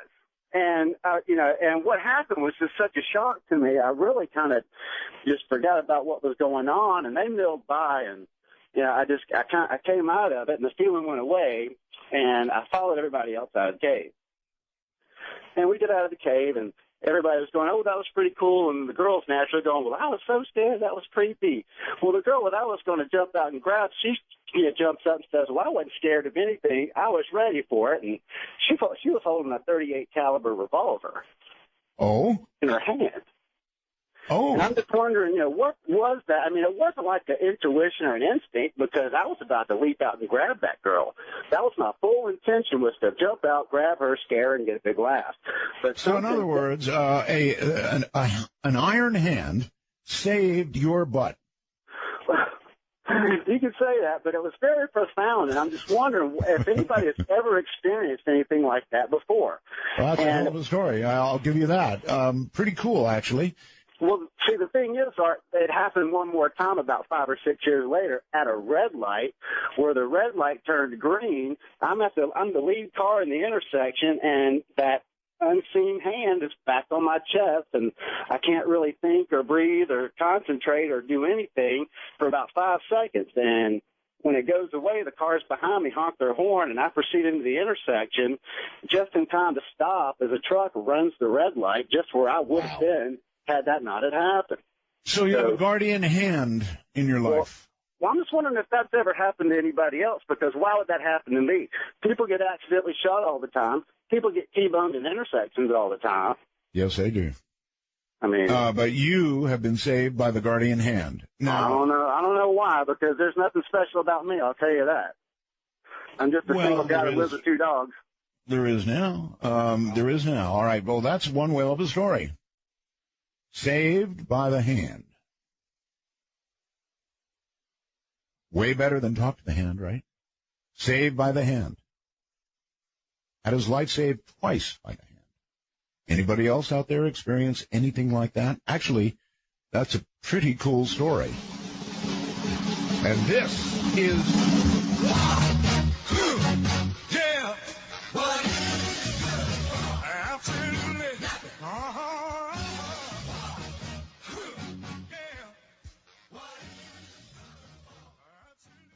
Couldn't resist. I love that one. And I like the Iron Hand story, too. Anybody else like that? And it makes me wonder why that man and why so many others who either get shot or get T-boned and die. In other words, why do whatever these things are pick out certain people? And I guess it probably goes back to the unseen. That's just my guess. The unseen. But what do I mean by that? The soul. Same thing John Lear talked about, along with the containers. All of us. Something to do with the soul, I'm sure. Not the physical. David in Oklahoma, you're on the air. Hi. Roswell's, Art. Thank you. Back in 1999, I lived in Mount Vernon, Indiana. it goes along. It's nothing but cornfields all the way from it's about 5 miles from Illinois state line, and if you followed I-64, it ends up at Scotts Air Force Base. Uh-huh. I've heard stories before that Scotts Air Force Base had UFOs. Well, back in 1999, me and my kids' mom just got home. It was about 9:30 at night, and I looked off toward the Wabash River, toward Illinois, and here come this light toward us. She goes on in, takes a shower. I get the kids out, take them into bed, come back out. I'm getting groceries out. And I just stopped because this thing is just coming so low. It flies completely over my head. It couldn't have been moving a half a mile an hour. It took like 3 minutes to get completely past me. And it was, and I had a yard light out in front of my yard. Between the road and my front of my house, you probably got about 200 feet. Well, the thing completely covered from the road all the way to the front of my house wide, and it was probably a football field long. There was nothing, no sound, no crickets, I mean, you could hear the crickets, but there was no sound of this thing at all. It was totally amazing.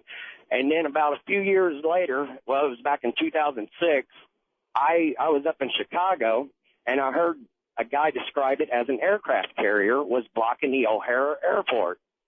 And it was hovering above the O'Hare Airport, and this was on a local radio station in Chicago. I kind of remember that.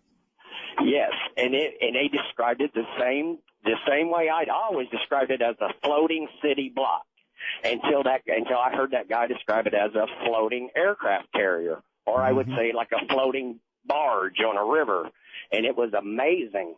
And I could, I could see the blue, I could see windows, I didn't see nobody. But I mean, it was just, it wasn't very tall. It had to have little people in there because, I could see that it was no wider than like a river barge, or the depth of it would be no deeper than a river barge. But it was long. How little would the people have to be? I'm gonna say you had to be 5 feet or smaller. Right. It was okay. And I've heard like Scott Air Force Base before from other people saying that's where they are doing these. I believe that's where the UFO. Because you could leave Scott Air Force Base and you could go straight to where the UFO flew over me.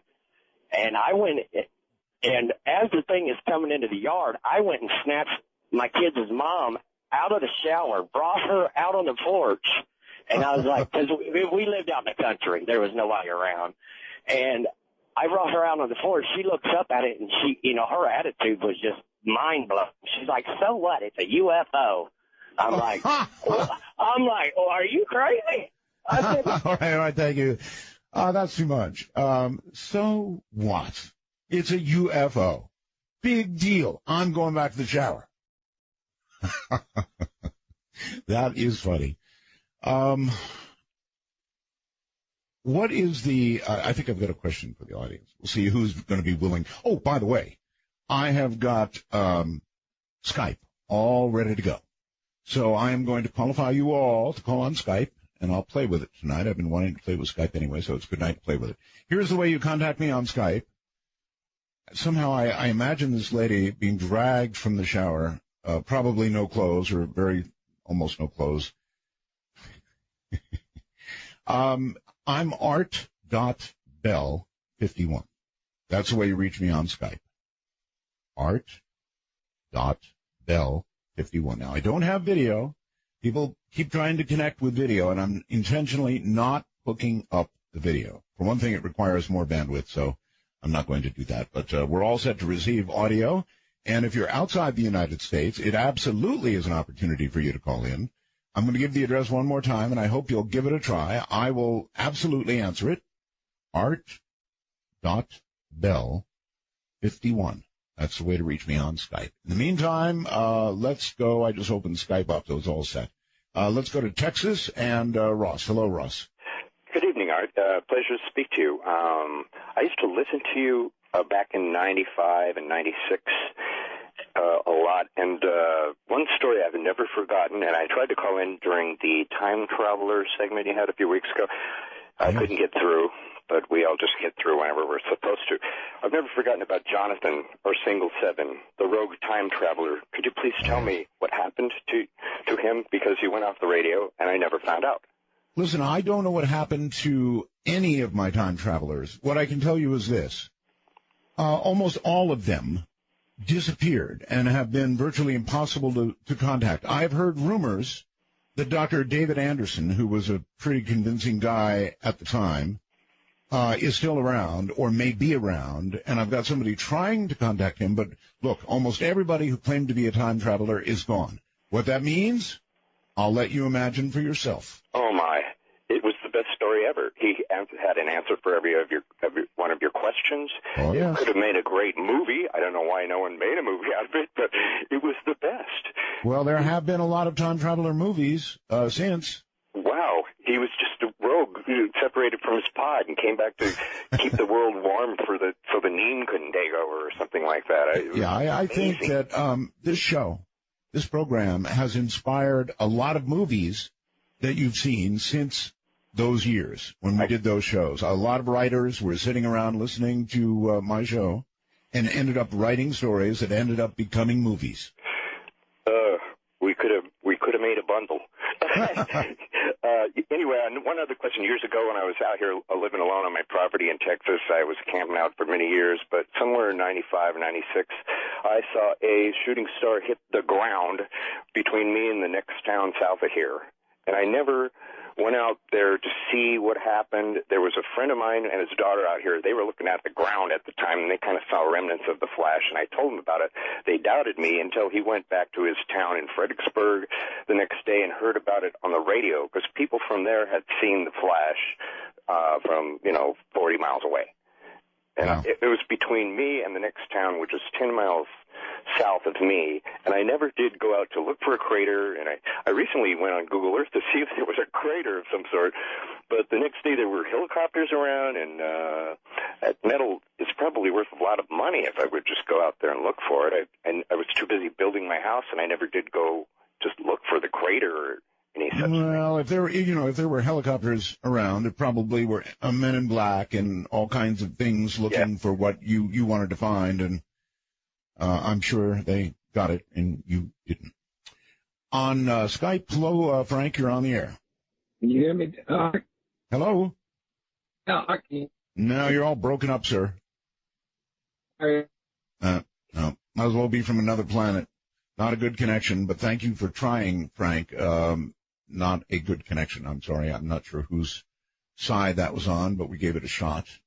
Now, here's something important, folks, if you're able to do it. If you're going to try the Skype direction, please, if you're able to, number one, wear a headset mic, if you have one. That's ideal. If you don't have a headset mic, then what I would ask you to do is to get very close to the microphone on your speaker. But I really, really, really want to experiment with Skype. I hope we get some good connections. Again, to call me, it's simply art.bell51. That's simple, and you'll get through. All right, let's go here, Arizona, and Derek. Hi, glad I made it through. I'm glad you did, too. There's been a lot of inspiring, kind of conversation about why we're important. And yes. I'd like to preface this with saying that I come from a strong Christian upbringing and believe every word of the Bible. If it's if some people think it's a metaphor, sometimes the metaphor is just as important. However, we're talking about aliens making hybrids, and I don't think, people when the Bible was written could relate to that at all. Mm-hmm. And I haven't been able to find anybody in any church, at least Protestant church, that would be willing to correlate what we know or think we might know about aliens with the Bible. A lot of them kind of just reject it, and I think it fits quite nicely. And as far as how we're important in this neck of the woods, to quote Timothy, I think it has something about us being created in God's image. And I also like what he said about. Let me ask you this, sir. Do you think that aliens, if they exist, are also created in the same image of the same God? Not at all. No? That's why we're unique. No. Oh, so God is unique. God is unique only to human beings and planet Earth. No.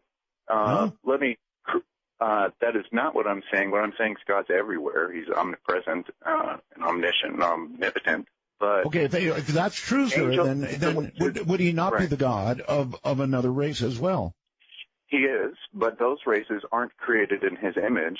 For example, the angels, if you would like to prescribe the name angels to alien, I kind of see them synonymous. You do? I kind of do. And in that line of thinking, I don't think that they have emotions. I think because of their telepathy. Excuse me, that's not consistent with the Bible, sir. I'm sorry, that's you're going way off track there. Either God is everywhere and everybody's God, or not. And angels equal aliens or aliens equal angels? I don't think so. I mean, your whole premise began with, I believe every word in the Bible. So that just doesn't work. I'm going to try Skype again. Brendan, you're on the air on Skype. Hello. Mega Roswell's Art. Well, thank you. You've got a good connection. Where are you? Santa Barbara, California. Santa Barbara. Excellent. Welcome to the program. It's really good to have you back. Thank you. Thank you. No, it's just, it's incredible. But tonight didn't go well. No, it didn't. And I'd actually been so excited that I signed up for Sirius. And you know what? Let's examine, or you give me your opinion of what happened with Timothy Good. I think he's a gentleman. Absolutely. I think that he might have been a little bit too gentlemanly, but I do think that this is going to be tough, Art. That's push right. back here a little bit. Okay. I'm gonna push away. You're so important to me, but Art, I think you should have read the book. I should have read the book. Here's the thing. I read a lot, sir. Hold on a sec. Yeah. I read a lot of my guest's book. In fact, my guest's book. Excuse me. I got a signed copy of last night's guest. I didn't know that I had it until after the show. So I do it after I've had the guest on, and the reason is this. I don't want to get a guest on the air who just says, you know what, it's in my book. If I ask them a question, it's in my book. Is not a good enough answer for a talk show. When you're doing a talk show, you want actual information. And so even if they've written a book, you want them to be able to tell the audience about whatever the story is, and not just sort of say, it's in my book. Yeah. And, I think the book, as far as, I've read so far, does contain a lot of firsthand witness testimony. He goes and he interviews some people with some really excellent stories. But I don't know why he didn't talk about that. And I think maybe it's because, he wasn't prompted to, or maybe he's just too sweet. Sweet. Well, anyway, you can't fault me for not trying, sir. I tried to get him to go toward, firsthand evidence. I tried to get him to go toward things, but it all came out sort of third-handish. Yeah. Or read my book. Well, thank you. Listen, and the last thing, I wanted to say that since we do as a family, every time my dad gets a nosebleed, he says, "Oh, it's the implant." So, you've played a large role in, my family dynamic, and we appreciate all your work in that regard. I appreciate your call. Thank you very much, and take care. So there you have it. And now we've got a zillion Skype calls there. They're just coming in by the boatload. So let's go here to Arizona and Bill. Hi, Bill. Oh, hi, Art. Yeah, first-time caller listener.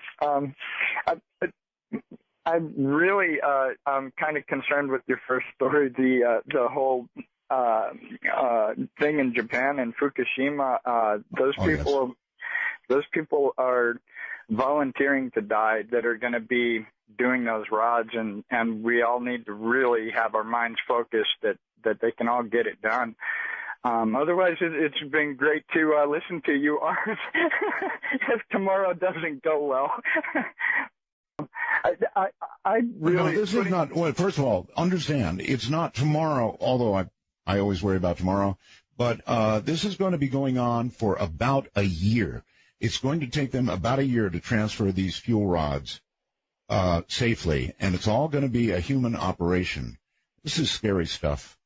Right, it's serious. But to go back to, I've been listening the past couple of weeks here to you since you've been on Sirius, and I've kind of been wondering if there's a planet that's out of phase that the interdimensional people come from, that won the war, where the debris is on Mars, and it isn't taking aliens from way far away. They're right here. They won the war millennia ago, and maybe we're remnants of those that they defeated, and they let us just kind of be until we finally recognize who they are and maybe pose them at that point, and so they keep tabs on us. Well, I hate to think of myself as a remnant, but you never know. Kind of weird thought. Just a postulation. Well, thank you, Art. Thanks for the call, sir, from one remnant to another. Are we remnants, do you think? That there was a war over the human race long ago. That war was, one side was victorious, and now we are nothing but the remnants. Let's go back, if we can give it a try, to Skype and say, hi there, Zach, you're on the air. Hi, Art. Can you hear me? Oh, I do indeed. Oh, excellent. Thank you very much for having me. Mega Roswells and 51s from Belgab. Thank you. Where, as a matter of curiosity, the Elisa Lam case that you talked about last week. Where are you? Oh, I'm in Oakville. That's just outside of Toronto, Canada. Okay. And the Elisa Lam case, yeah, go ahead. Yes. I did some research after I watched the video, and I wanted to share with you one of the theories that's going around on the internet about it. Sure. Apparently, around the time that she was found dead, there was a tuberculosis outbreak amongst the homeless population in L.A. Really? And someone looked up her name and discovered that it was an anagram for the American classification for tuberculosis or something like that. That's weird.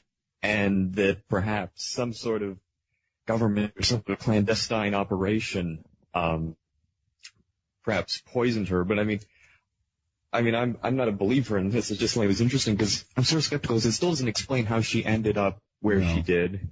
Clothes weren't found. How she got through all these layers of security, the alarm systems, and so forth. Which brings another one where they were saying that perhaps she used, or not she, but whoever offed her used some kind of cloaking technology. Apparently there's a Canadian company, oddly enough, that apparently has come up with it. It's some sort of, she may have just been a victim of some sort of test operation. Maybe. Maybe. I have no idea. I'm with you all the way. I mean, look, she went through locked doors that were locked afterward. She went to a place that it's very unlikely she would go. She went through alarm systems that didn't go off. There's so much about the story that is just too weird. Right. I mean, one thing also to consider is that the hotel was rather decrepit, and it's possible that some of the security measures could have failed at the time. That's another thing that comes to mind. Possibly.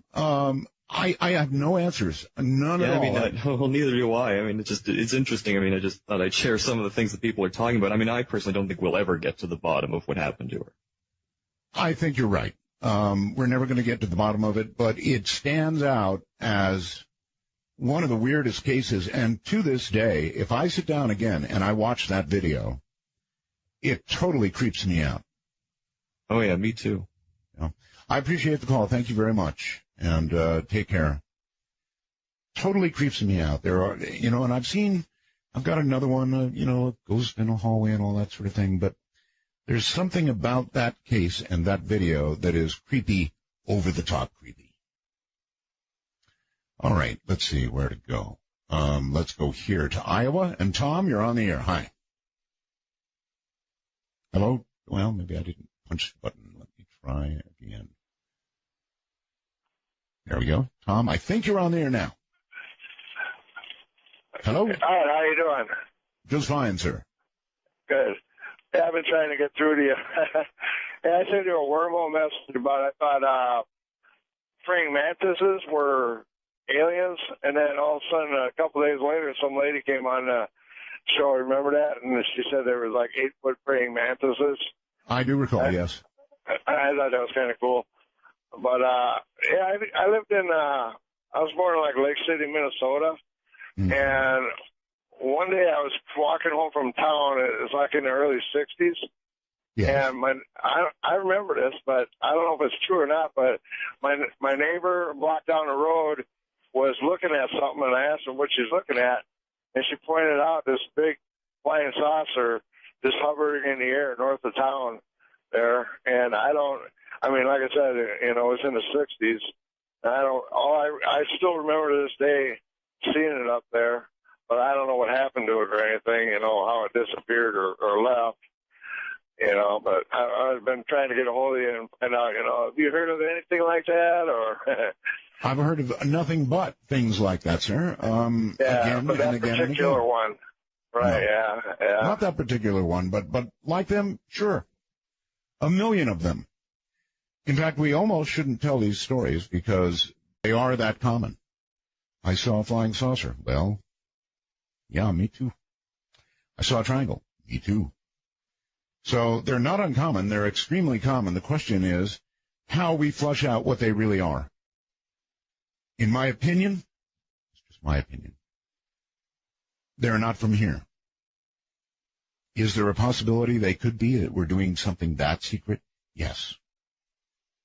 Now, to go to something that Timothy Good said, and maybe some of you want to reflect on this, I have a very difficult time, and I know Richard C., if he's out there, is going to be hearing this and going, oh, come on, Art. But I have a very, very hard time believing that we have a secret space program. Something so secret and so incredible that we're putting things on the moon, we have bases on the moon, we have bases on Mars and beyond. I truly don't believe that. I would like for it to be true, but I don't believe it. All right, on Skype, you're on the air from where I don't know. Hello. Sun Jim, is that correct? Yes, it is, Art. Can you hear me? Yes, and I can't pronounce your name, so help me. You can call me SJ. I'm a West Coast fisherman. Oh. And I've got some great stories for you. But I wanted to talk to you about the lighter side of aliens and also about God. Well, I'm glad aliens have a lighter side. Let's hear about that. Well, for one thing, I've always suspected that a lot of the crop circles are done by alien kids that are on field trip to Earth. And it's part of their class work. And the guy says, look, we've been teaching you about the solar system and galactic references and connections, and draw it on that field down there just for the fun of it. And the kid gets on as, basically a supercalifragilistic. Remember those Etch-a-Sketches? Well, they've got one that's century. No, you're not trying to tell me right? that Romney has been doing any of these crop circles, are you? Oh, God.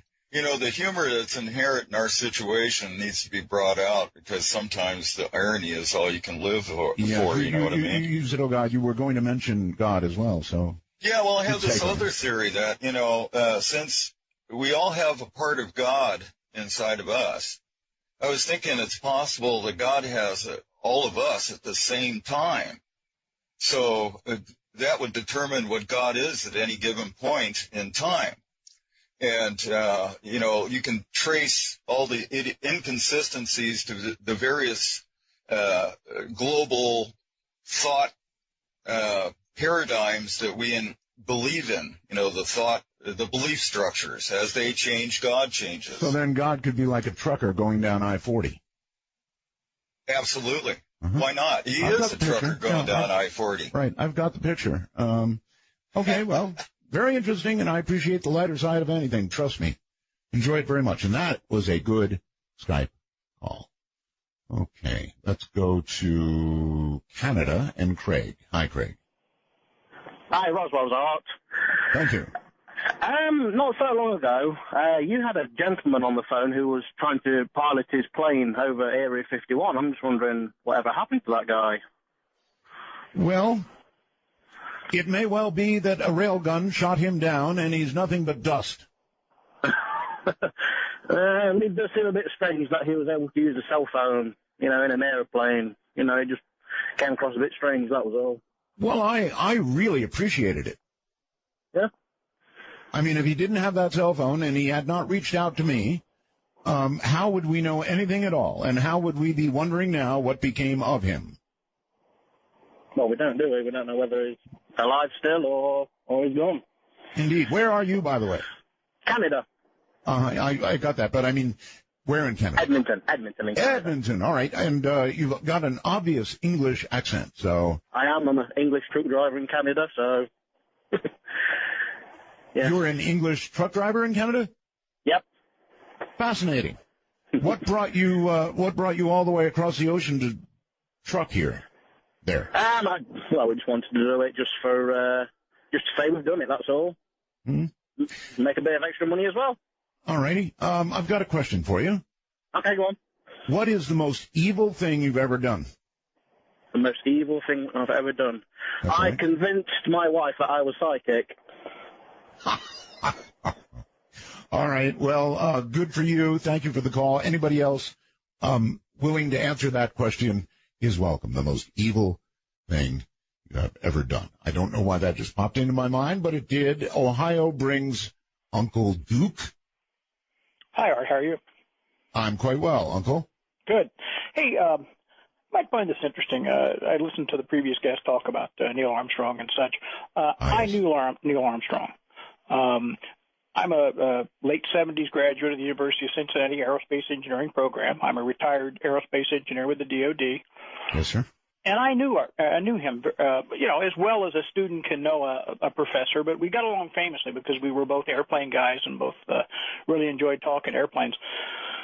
One time in a group setting, I asked him specifically about the UFO during the Apollo mission. And he kind of smirked. Everybody talks about how the guy was standoffish and all that. One-on-one, he was very charming, had a very dry sense of humor, great guy. But in a small group setting, he was equally as charming and equally as willing to talk. And there were probably, I don't know, half a dozen of us there, students and himself. And he proceeded to tell the story about, yes, they did look out the windows, and yes, they did see a kind of a sparkling, twinkling, on again, off again kind of light.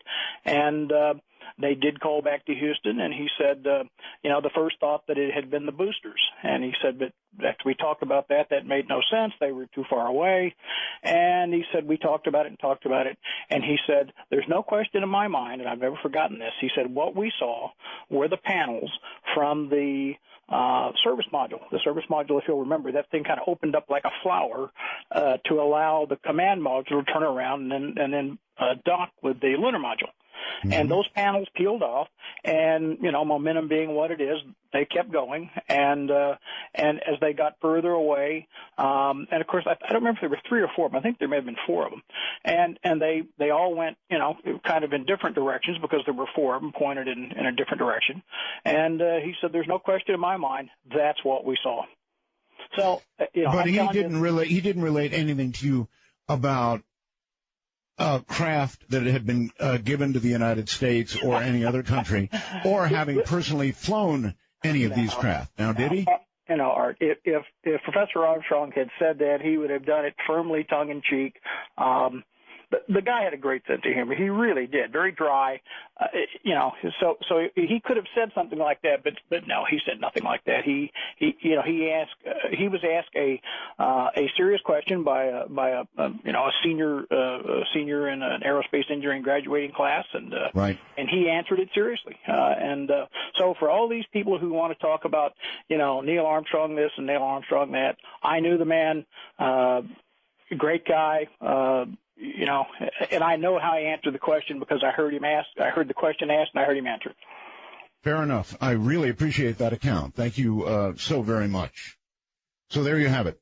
Nothing about alien craft and zipping around and piloting them and being instructed in their appropriate use, I guess. I don't know. All of that a little difficult to buy. We're going to have to. Boy, time does fly, doesn't it? My goodness. All right, we'll break here for a moment. When we get back, we'll continue to answer these banks of calls, and you should see them coming in. Holy mackerel. This is Dark Matter.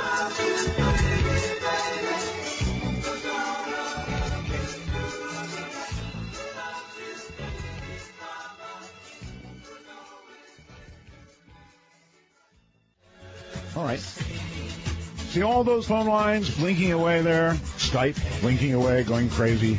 I'm going to ask everybody right now on hold the most evil thing they've ever done. So be prepared. And I think we'll begin with Florida and Dave. Hello, Dave. Hello. Hi. How you doing, Dave? No, not too bad. About 6:30 on October 11th on Highway 160, right at the bottom of Monument Valley, right about 19 miles south of Mexican Hat, Utah. All right, October 11th of this year. There's a wide spot there, and I spent the night there. I drive trucks for a living, and I spent the night there, and I got up just about sunup. And, you know, I pull flatbed, so I got out, kicked my tires, everything like that, checked, you know, straps, chains. And about, I'm going to say 1,500 feet, there's that little rise, that little wide spot there was on top of a knoll. About 1,500 feet out there, there was an object. I don't know what it was, all right? I don't know if it was one of military aircraft or what, but it was dead quiet, and it was shaped like a spoon without the handle but turned over. And it was a nice silver color, but the bottom of it looked like water, rippling water. Oh, that's weird. Okay. I took 7 pictures of it. Oh? Okay. And? Yes, and? And you have these photographs? I have these photographs, okay? Well, may the good Lord bless you. Hold on a second. The object does not appear, but the shadow it creates on the ground does. Oh. That was such an interesting description that I was hoping for more than a shadow.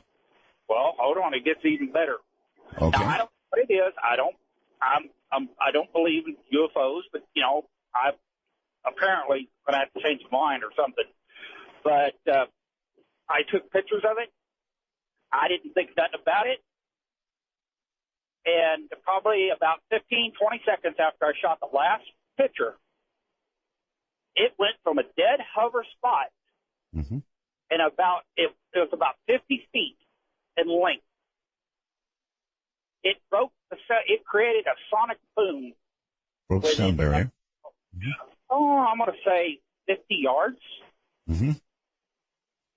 And created a vapor ring because the air is moist that time of morning down there. Created a vapor ring and was gone. I mean, gone. It went down the valley. It didn't gain no altitude, but it went down that valley like he'd shot it out of a gun. So, Dave, what do you mean you don't believe in UFOs? You don't believe your own eyes? Well, let me put it to you this way. Before October 11th of this year, I really had serious doubts. How about now? Well, I saw something. I have no idea. I don't know if it was something we had. You just don't want to believe, do you, Dave? Well, you know, I don't think we have the technology for the inertial dampers unless it was an unmanned aircraft. There's no way a human body could take that type of stress. And so, from that, what do you conclude? It ain't from here. If it ain't from here, and it did what you said, then, Dave, you gotta believe. Yeah, I do now. Hey, Dave, what's the most evil thing you've ever done?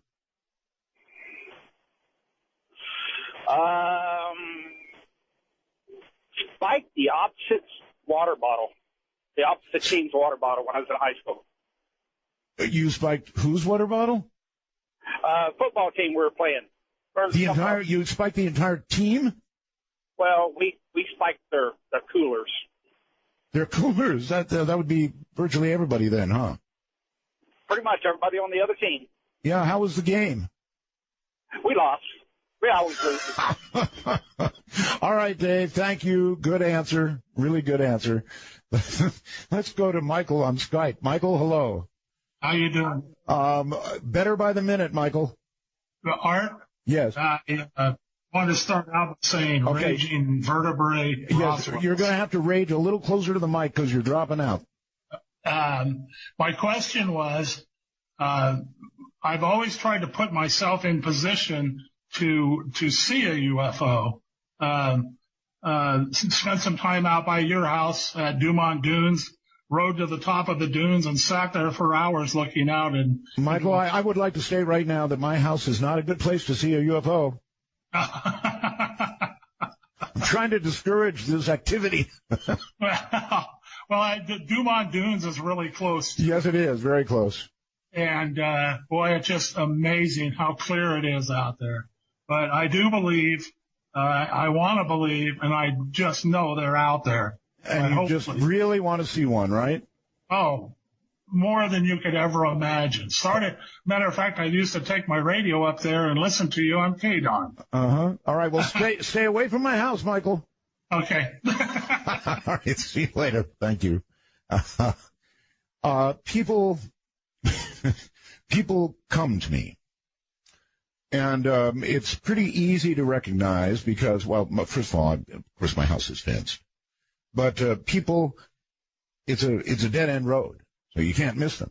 They come cruising by very, very slowly, and then they stop at the end of the road, dead end, and they turn around, and they come back, and very, very slowly they're moving, and then usually they stop. You see a camera eke out the window and take a number of photographs, and then eventually they continue on. It's a little strange, but we've learned to sort of live with it.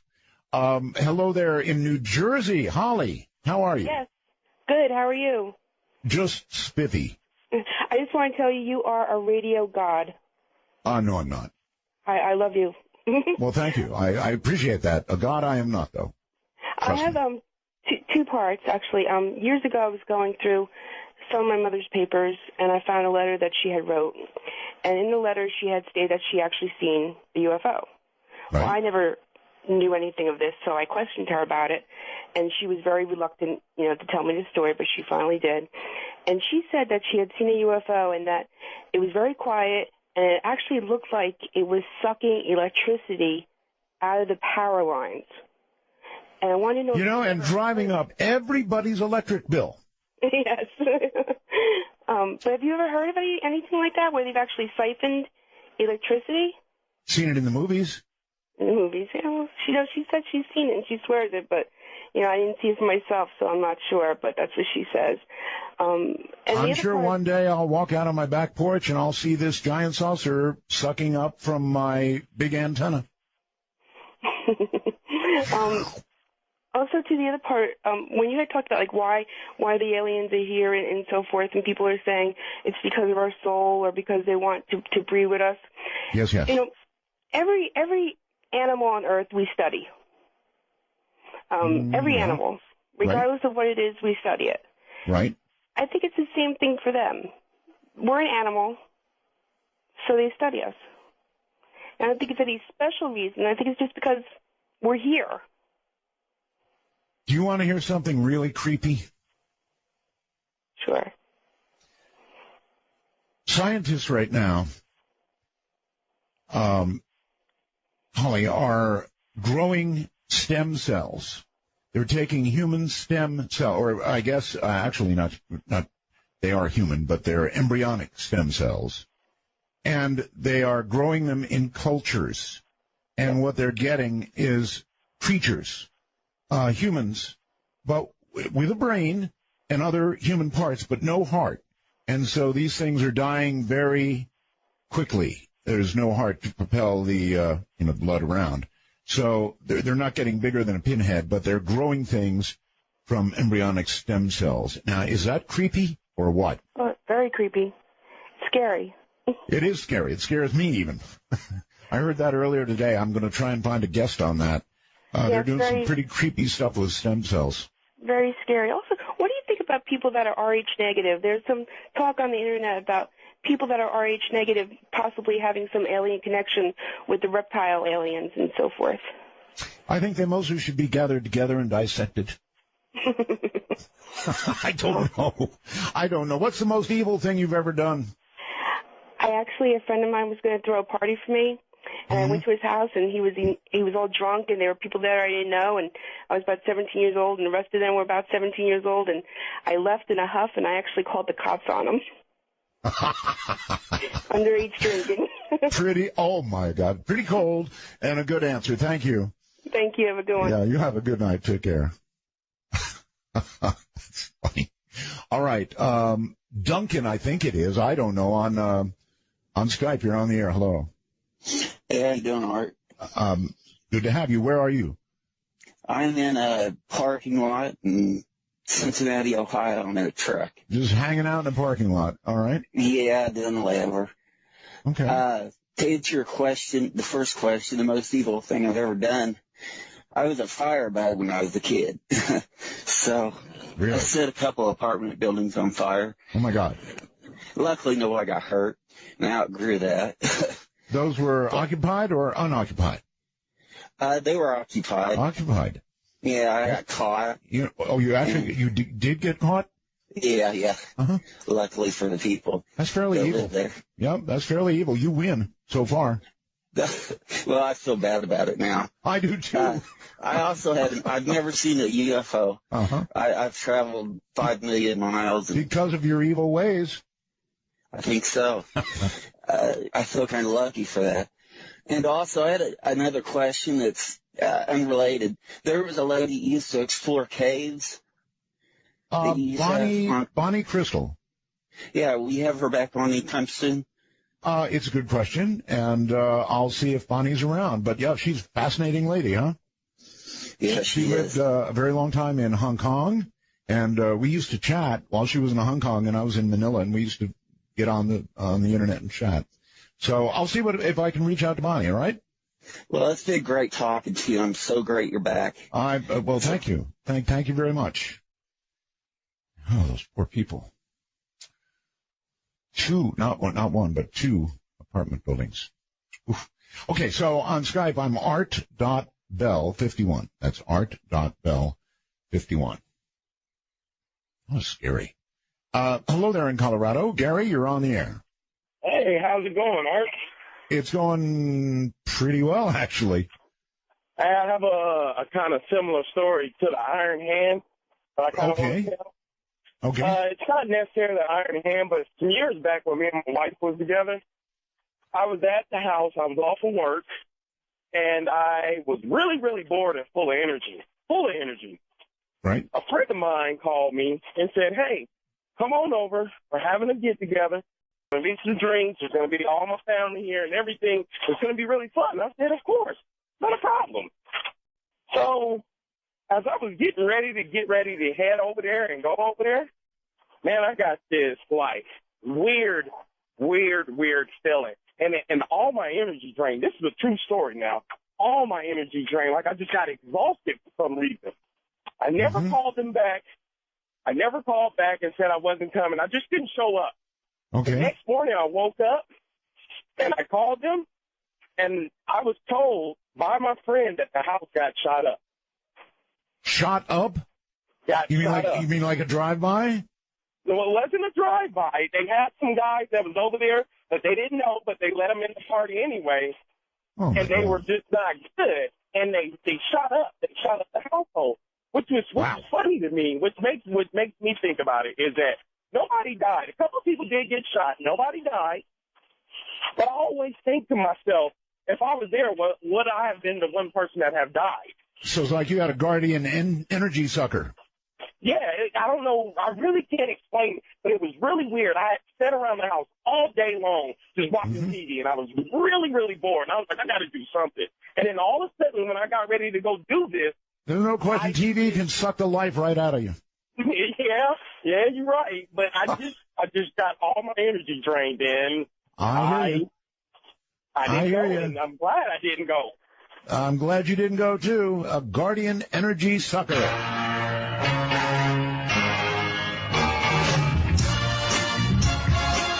We'll be right back.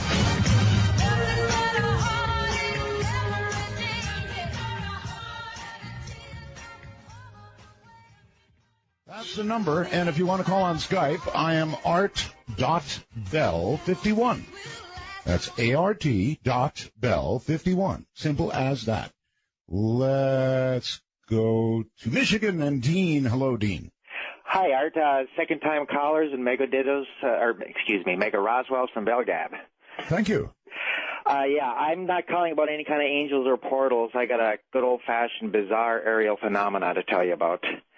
Okay. It was my second year out of college back in 1978, and I happened to get up at about 9:30. I was on my bike, and being a 19-year-old, I didn't have a car at that point. And I was just biking along the road, and it's up in the Upper Peninsula, Michigan, pretty rural area there. Biking along, and I saw something on the side of my eye, and so I turned and looked off to my left, and there, about 5 feet away from me, floating along at the same speed that I was biking, was what I will call it is a silver ball bearing. It was about the size of a croquet ball, exactly at my head level, about, like I said, 5 feet away, almost like a mirror. It was so, it was just so shiny. And just cruising along, and my jaw dropped. I'm biking along, and I didn't know what to think of it. And it shot up in the air, and my head whipped up to follow it. I could just kind of see it disappearing up, and at that point I lost sight of it because I went off the road and smashed into the bushes. And so got off the bike, looked around, couldn't see anything, and being a scientific kind of person, I got on my bike, and I went through about 3-4 times that same route trying to look for something that might have reflect off my glasses or something like that, but nothing. So you had an encounter with a ball bearing. That's what I call it. I actually call it croquet. It was about the size of a croquet ball. I was big into croquet back then, so. But yeah, it was floating along right next to me, and I was stunned. I don't know. It's kind of bizarre. I didn't tell too many people about it at the time because I kind of thought, they're going to think I was doing something. They might have. They might have, Dean. Speaking of doing something, the most evil thing you've ever done is? Marry my ex-wife. At least you mean again? Well, no. Well, that's what she said after we got divorced. That was the most evil thing I did. So. I see. All right. Thank you very much, and take care. And let's go to Skype and Guy, I guess, and Sonia. Yeah. Hi, Art. Hi. I was thinking back to the first show that you did and had Michio Kaku on. You mean the first show on Dark Matter? Yes. Right. Mm-hmm. Right. I'm not that old, Art. Thank you. Anyway, he had changed his odds. He laid 50%. Absolutely, yes. On us reaching a Type 1 civilization. Yeah, you know what it was originally years ago? It was 100-1. And so I wondered if his changing the odds had anything to do with your show coming back on the air. Yes, that was the reason. You've guessed it. Yeah. Along those lines, I wanted to sort of say hi to other folks over on Belgab who sort of carried the flame on these years you were away, and wondered if maybe somehow unintentionally we'd done a mass consciousness experiment over there. And I'm the victim. Right, exactly. Maybe. Who knows? I mean, I would be the last person to reject such a possible scenario, so yeah, maybe. It's a vicious but vaguely lovable group. Right, exactly. All right, can I turn this on you and ask you what's the most evil thing you've done? Oh, man. How rude is that to ask a question like that just on the fly? I've done so many. You're going to have to give me some time to think about it. I guess. Take my answer off here. Okay, and you'll get it off the air indeed. There have been so many. I remember that when I was in high school, I was required to take home ec, which I thought at the time was cruel and unusual punishment of the very worst kind, and we wrecked that class. I mean, we wrecked it. We all the guys required to take home ec, right? We poisoned each other's food. I mean, nobody, and the teacher would come around and sample this stuff afterward. You know, there'd be a good cup full of salt where it shouldn't be, that kind of thing. It was really awful. It was a failure. I don't know if high schools now do this sort of thing still today. I would imagine they do. They give guys a little taste of what it's like to have to cook and girls a little taste of auto shop or something. But it didn't work. It was, the first time they had tried something like that, and we utterly destroyed the whole program. The most evil thing I've ever done, now it probably doesn't qualify, but it came to mind immediately. All right, let me see. Let's go to California and Scott. Hi, Scott. Hello. Mega 88201s to you. And what does that mean? That is the zip code of Roswell. Oh, so very good. Anyway, do you want the evil story or do you want the reason I called about UFOs? Well, let's start with the reason you called. Okay, I think you said, or someone said earlier, that they thought that the people coming to visit are interested in our souls. Yes. Which makes me wonder, what is a soul? And I've always heard that it's comprised of the mind, the will, and the emotion, which if you look at that verse in the Bible that says, what does it profit a person to gain the whole world, yet lose his own soul, or in this case, lose his own mind, will, and emotions, it seems to make pretty good sense. But if they're really interested in our souls, and our souls are indeed the mind, the will, and the emotions, they don't have a whole lot to pick from. You talk about the remnant men. I mean, the world is going crazy at a hair-raising clip. So, boy, you got that right. I think, the more I think about this thing about seeding, and that Adam and Eve was a fairy tale, what if we're just a big experiment and they check in from time to time just to see how we're doing? I mean, it's depressing. Well, then at some point in the not too distant future, we're going to get vaporized because they're going to look down and they're going to say, "What have we done?" Zap. Yeah. Yeah, I'm really worried about that.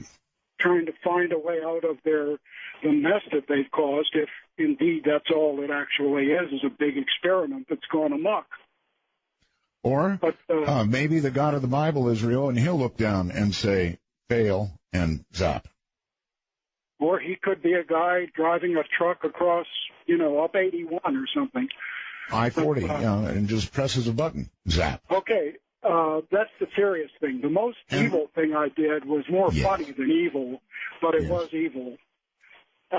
In 73, I had my first radio job at a little FM station about 50 miles outside of D.C., and we had to play certain records, and even the people on the air didn't always care for the records.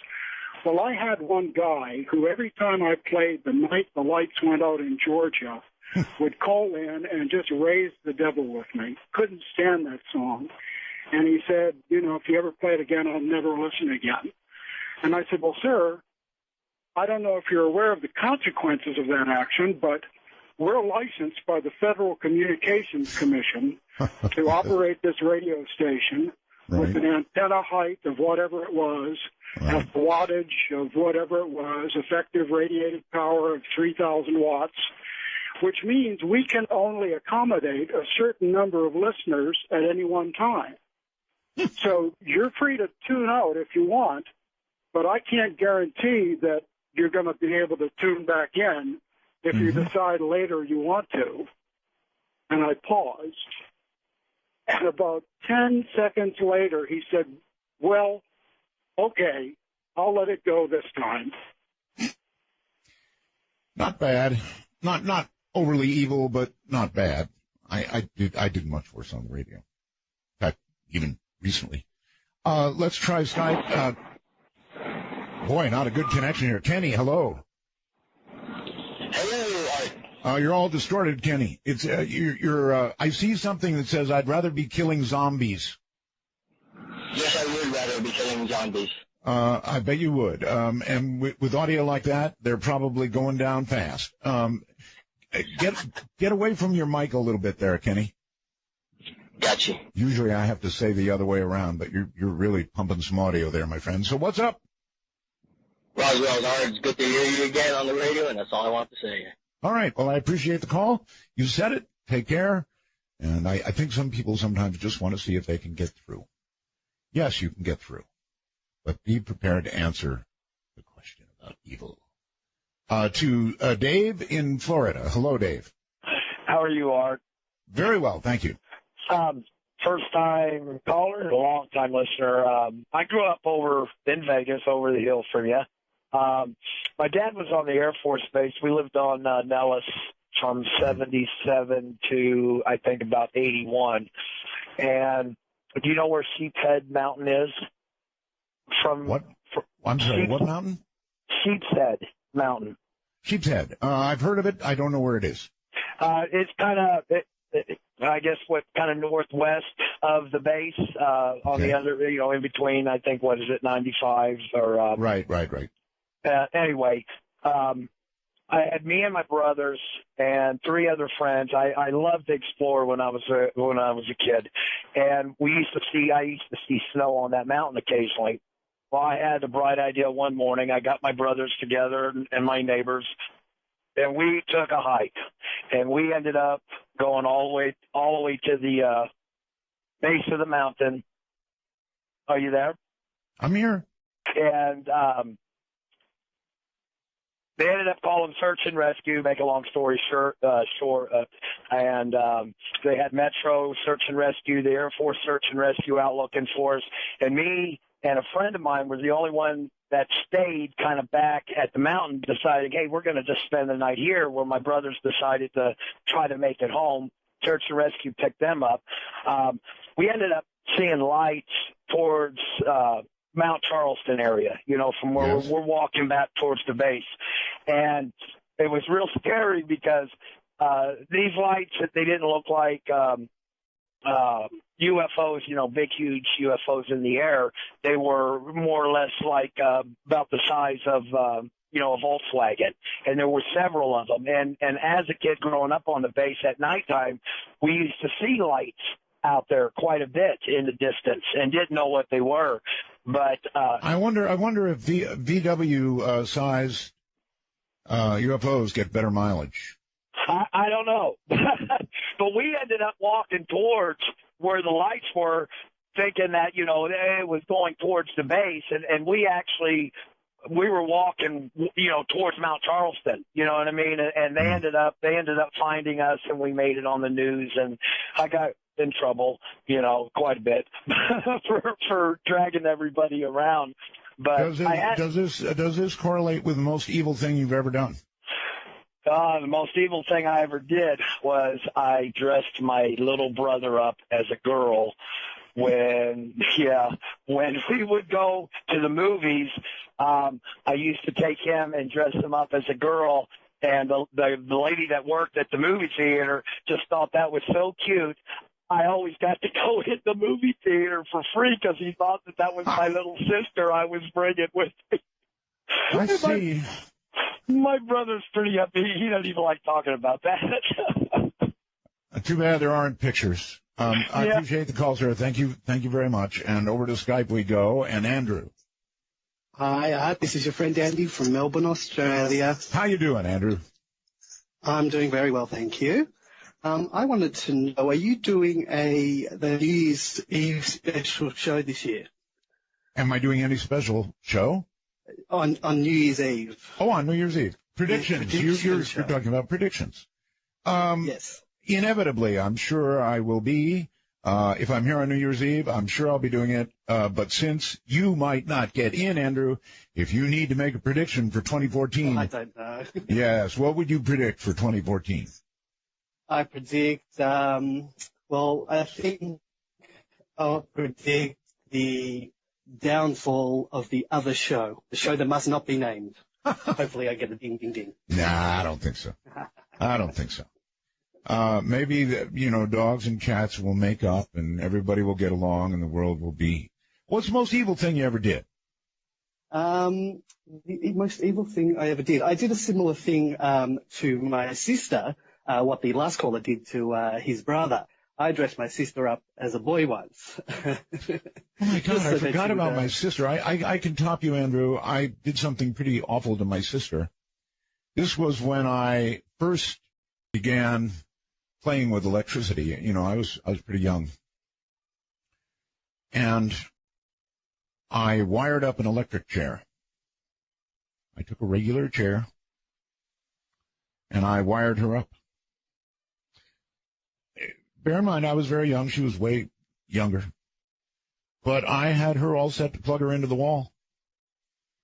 I was just discovering electricity and wire, and I thought it'd be a cool idea. So I had her wired. And, of course, this brings up all kinds of things. I also wired up the doorknob to my room, and I had a metal thing that you would have to stand on if you were, in front of my door, so that when you knocked or touched the door, along with hopefully either bear or socks on, you received a terrible jolt. And so I did play an awful lot around with electricity when I was young. Now, I did not plug my sister in, but I did get pretty close, actually. Nevada has Mike coming our way. Hello, Mike. Hey, what's up, Bud? How are you doing today? Just spiffy. Well, first time caller. I just want to say before I actually ask a couple questions, I was going to say, big fan. I actually stumbled across, I found out about you through YouTube. I stumbled across some of your videos just when I was surfing through YouTube a couple months back, and then found out you're off the radio through Wikipedia, then found out you were back on the radio. It's cool to actually be able to talk to you, though, so I wanted to say that. Oh, thank you. But one question I was going to ask, and then I was going to respond and comment, was what did you think of Timothy Good? I thought he was, is he as credible as some of the other people you've had on, some of the other guests that you've had on? What do you say? Is he respected, I guess? You're asking me, do I think he was as credible as others? Yeah. I don't think he was as credible as some and as credible as some others. I've had a very wide range of guests on this program, and so that'd be my answer. Not as credible as some and as credible as others. Yeah, I thought he was, I thought some of the stuff he said was pretty far-fetched. And to be completely honest, I'm not trying to be one of those debunkers from the way he put it. It's just, to me, some of the stuff that he was trying to describe, at least like the whole telepathic stuff. And this is my I'm with you all the way. Look, I'm with you all the way. Timothy Good has a very long and distinguished reputation in ufology. And so I guess I would say I was surprised at the way he laid some of this out tonight. It was pretty tough, really tough. I agree. And what was really weird about it was, this is the way I always look at it. If you're really looking hard enough for something, you're going to find it. And I think, how he said that he sat down and he telepathically sent out a message to everybody passing through the hotel or whatever. How many hotels has he gone to and done that? And then, to me, that's all I'm trying to say is, if you're looking hard enough to find something, and if that's your career, your life, you're going to run into something that's to you versus whoever is doing that's going to seem abnormal or paranormal or out of this world. And I'm not trying to say that he's uncredible, like you said. I looked him up online, and he seems, like a respectable guy in his field and everything like that. And I'm not saying he is. And I'm not saying he is. Right. He's all of that, sir. Look. I had the same reaction. Now, you don't argue with somebody who said, look, I saw this really cute girl, and I sent her a mental message, and she came over and curtsied. That's what he said, right? I don't think I'm getting that wrong. Well, there's nothing to argue with, and there's nothing to say, oh, gee, but there's nothing to confirm it either. I have attempted to send out messages like that to cute girls.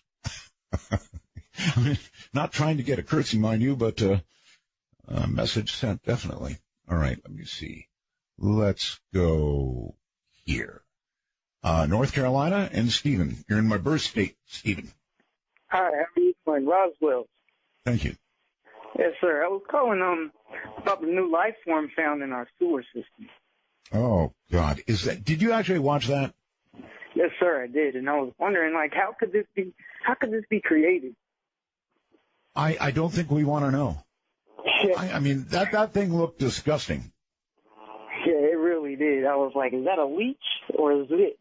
I don't think it was a leech. I have no idea. It was disgusting. Pure disgusting. It makes me not even want to drink no water no more. Well, of course, you shouldn't be sampling water from the sewer anyway, but whatever it was going down there, I don't want anything to do with it, and it was just icky. Yeah, nasty. Yeah, I appreciate. Oh, and you're in North Carolina too, aren't you? Yeah, yes, sir. Uh-huh. Good luck, because you know what? That thing will probably grow. You're like a blob.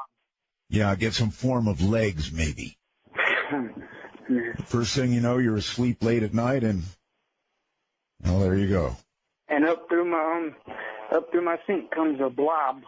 Or maybe, hey, worse yet, how about your bathtub? Oh my God, not while I'm in there. While I'm taking a shower.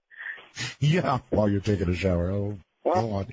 Listen, everybody, that thing is awful. I don't know what it is. They say it's growing in a sewer in North Carolina. Take a look at it. It's moving. It's alive. It does not have arms, legs, head, or anything like that. It just looks like disgusting tissue, I guess is the way I would put it. Oh, it's awful. But it sort of pulsates a little bit. And in view of where it grew and or was, I hate to use the word born, came into existence. Anyway, I'm done with this. If you want to see it, go take a look yourself. On Skype, you're on the air. Hello, Jason. Hi, how are you? Just fine, sir. Where are you? I'm in just outside of Brandon, Manitoba, just west of Winnipeg. Okay. A tasty Canadian. That's right. I'm driving cross country here. Okay. And I find I was wondering what if somebody's actually figured out the actual numbers as far as UFO sightings in the summer compared to the rest of the year. Why? Well, I'm gonna go out on a limb here. I'm gonna say more in the summer, and the reason there's more in the summer is because people are outside doing stuff in the summer and they look up occasionally. I completely agree with that.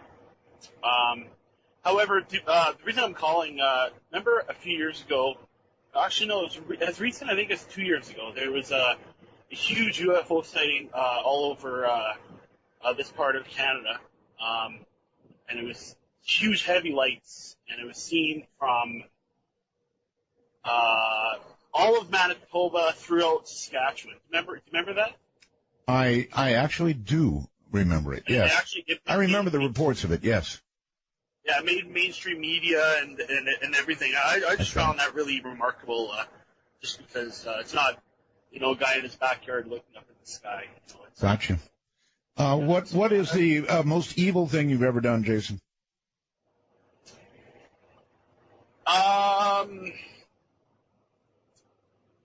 Well, I'd have to say it's something I currently do, and that is white lies. It's what? Telling white lies. I can't escape from it. I don't know why. I understand. In other words, you cannot make somebody feel poorly. So that's right. So you will tell little lies to make them feel better no matter what. And I was brought up not to lie, and I promised my mom that I would never lie. But to tell her that I don't lie is a lie itself. I understand. Well, white lies almost don't qualify as evil, frankly, Jason. But I do appreciate the effort at it, but white lies. How about the rest of you? Do you do that? Do you tell little white lies? Let me give you an example. Ham radio, I'm a ham radio operator, right? Ham radio operators are consistently asking each other, how's my signal, right? It's an obvious question. So all you got is your signal. So most times, more times than not, you will hear one operator ask another, and the other operator will always say, 5 by 5, some of the best audio I've ever heard, when it's patently untrue. I mean, the guy just sounds terrible. But somehow or another, people feel compelled to give good reports. Absolutely compelled. Right now, I'm compelled to take a break. Open lines, anything you want to talk about is fair game. I'm Art Bell, and this is Dark Matter.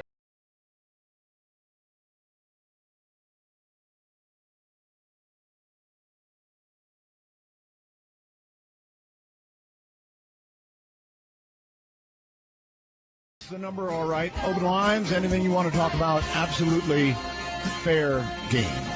And I keep looking at the wait times here, trying to pick the appropriate people. Yep, Nate in Utah, hello there. Hey, how's it going, Art? It's going real well. Marvelous, simply marvelous.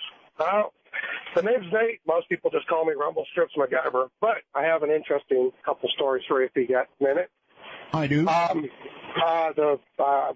It wasn't exactly the worst. Well, depends on your point of view. Funniest, maybe. You ever heard the song Phantom 309?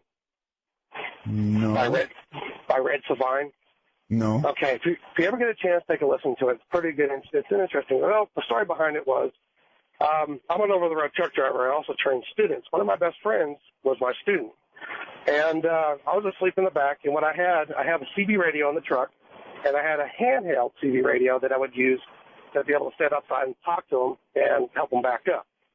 Right. Well, one evening I woke up, and he was driving across Wyoming on Interstate 80, and there was hardly any traffic out there, so I noticed that my radio was on, and so I turned on my handheld. And, break 19 for radio check, and he answered it. Uh-huh. And we talked for about half an hour, 45 minutes, and he realized the signal hadn't changed. Well, truck drivers, you're out of 2-3 mile range. The signal weakens. So anyway, he asked me where I was at, and I said, well, I'm right next to you.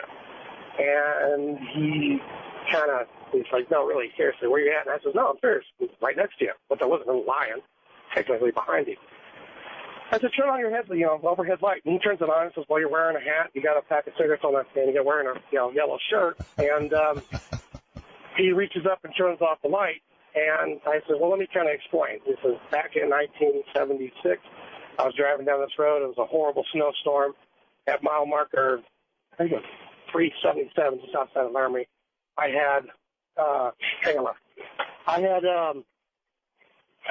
told him that there was a school bus of kids that had spun out on the interstate, and I accidentally hit them and killed them, and including myself. And the higher power basically told me I'm cursed to the roads until I save all the souls that I've taken. And wow. He asked me what my handle was, and I was sitting there trying to think of a really good handle. And I knew the question was coming up because I set him up for the question. Anyway, yeah. He asked the question, and the only thing that blurted out of my mouth was Ghost Rider. Now I'm sitting there banging my head on the walkie-talkie going, gee, that was original. But anyways, he was kind of had this weird, oh, yeah, he bought it. Yeah. He had a weird look on his face the next morning, and everybody at the truck stop has pretty much heard the song Phantom 309, and they, truck drivers talk, so we just kind of ran with it. Well, that was the whole bit there. The odd thing I saw was, ironically, in Utah. Yes, right turn right here.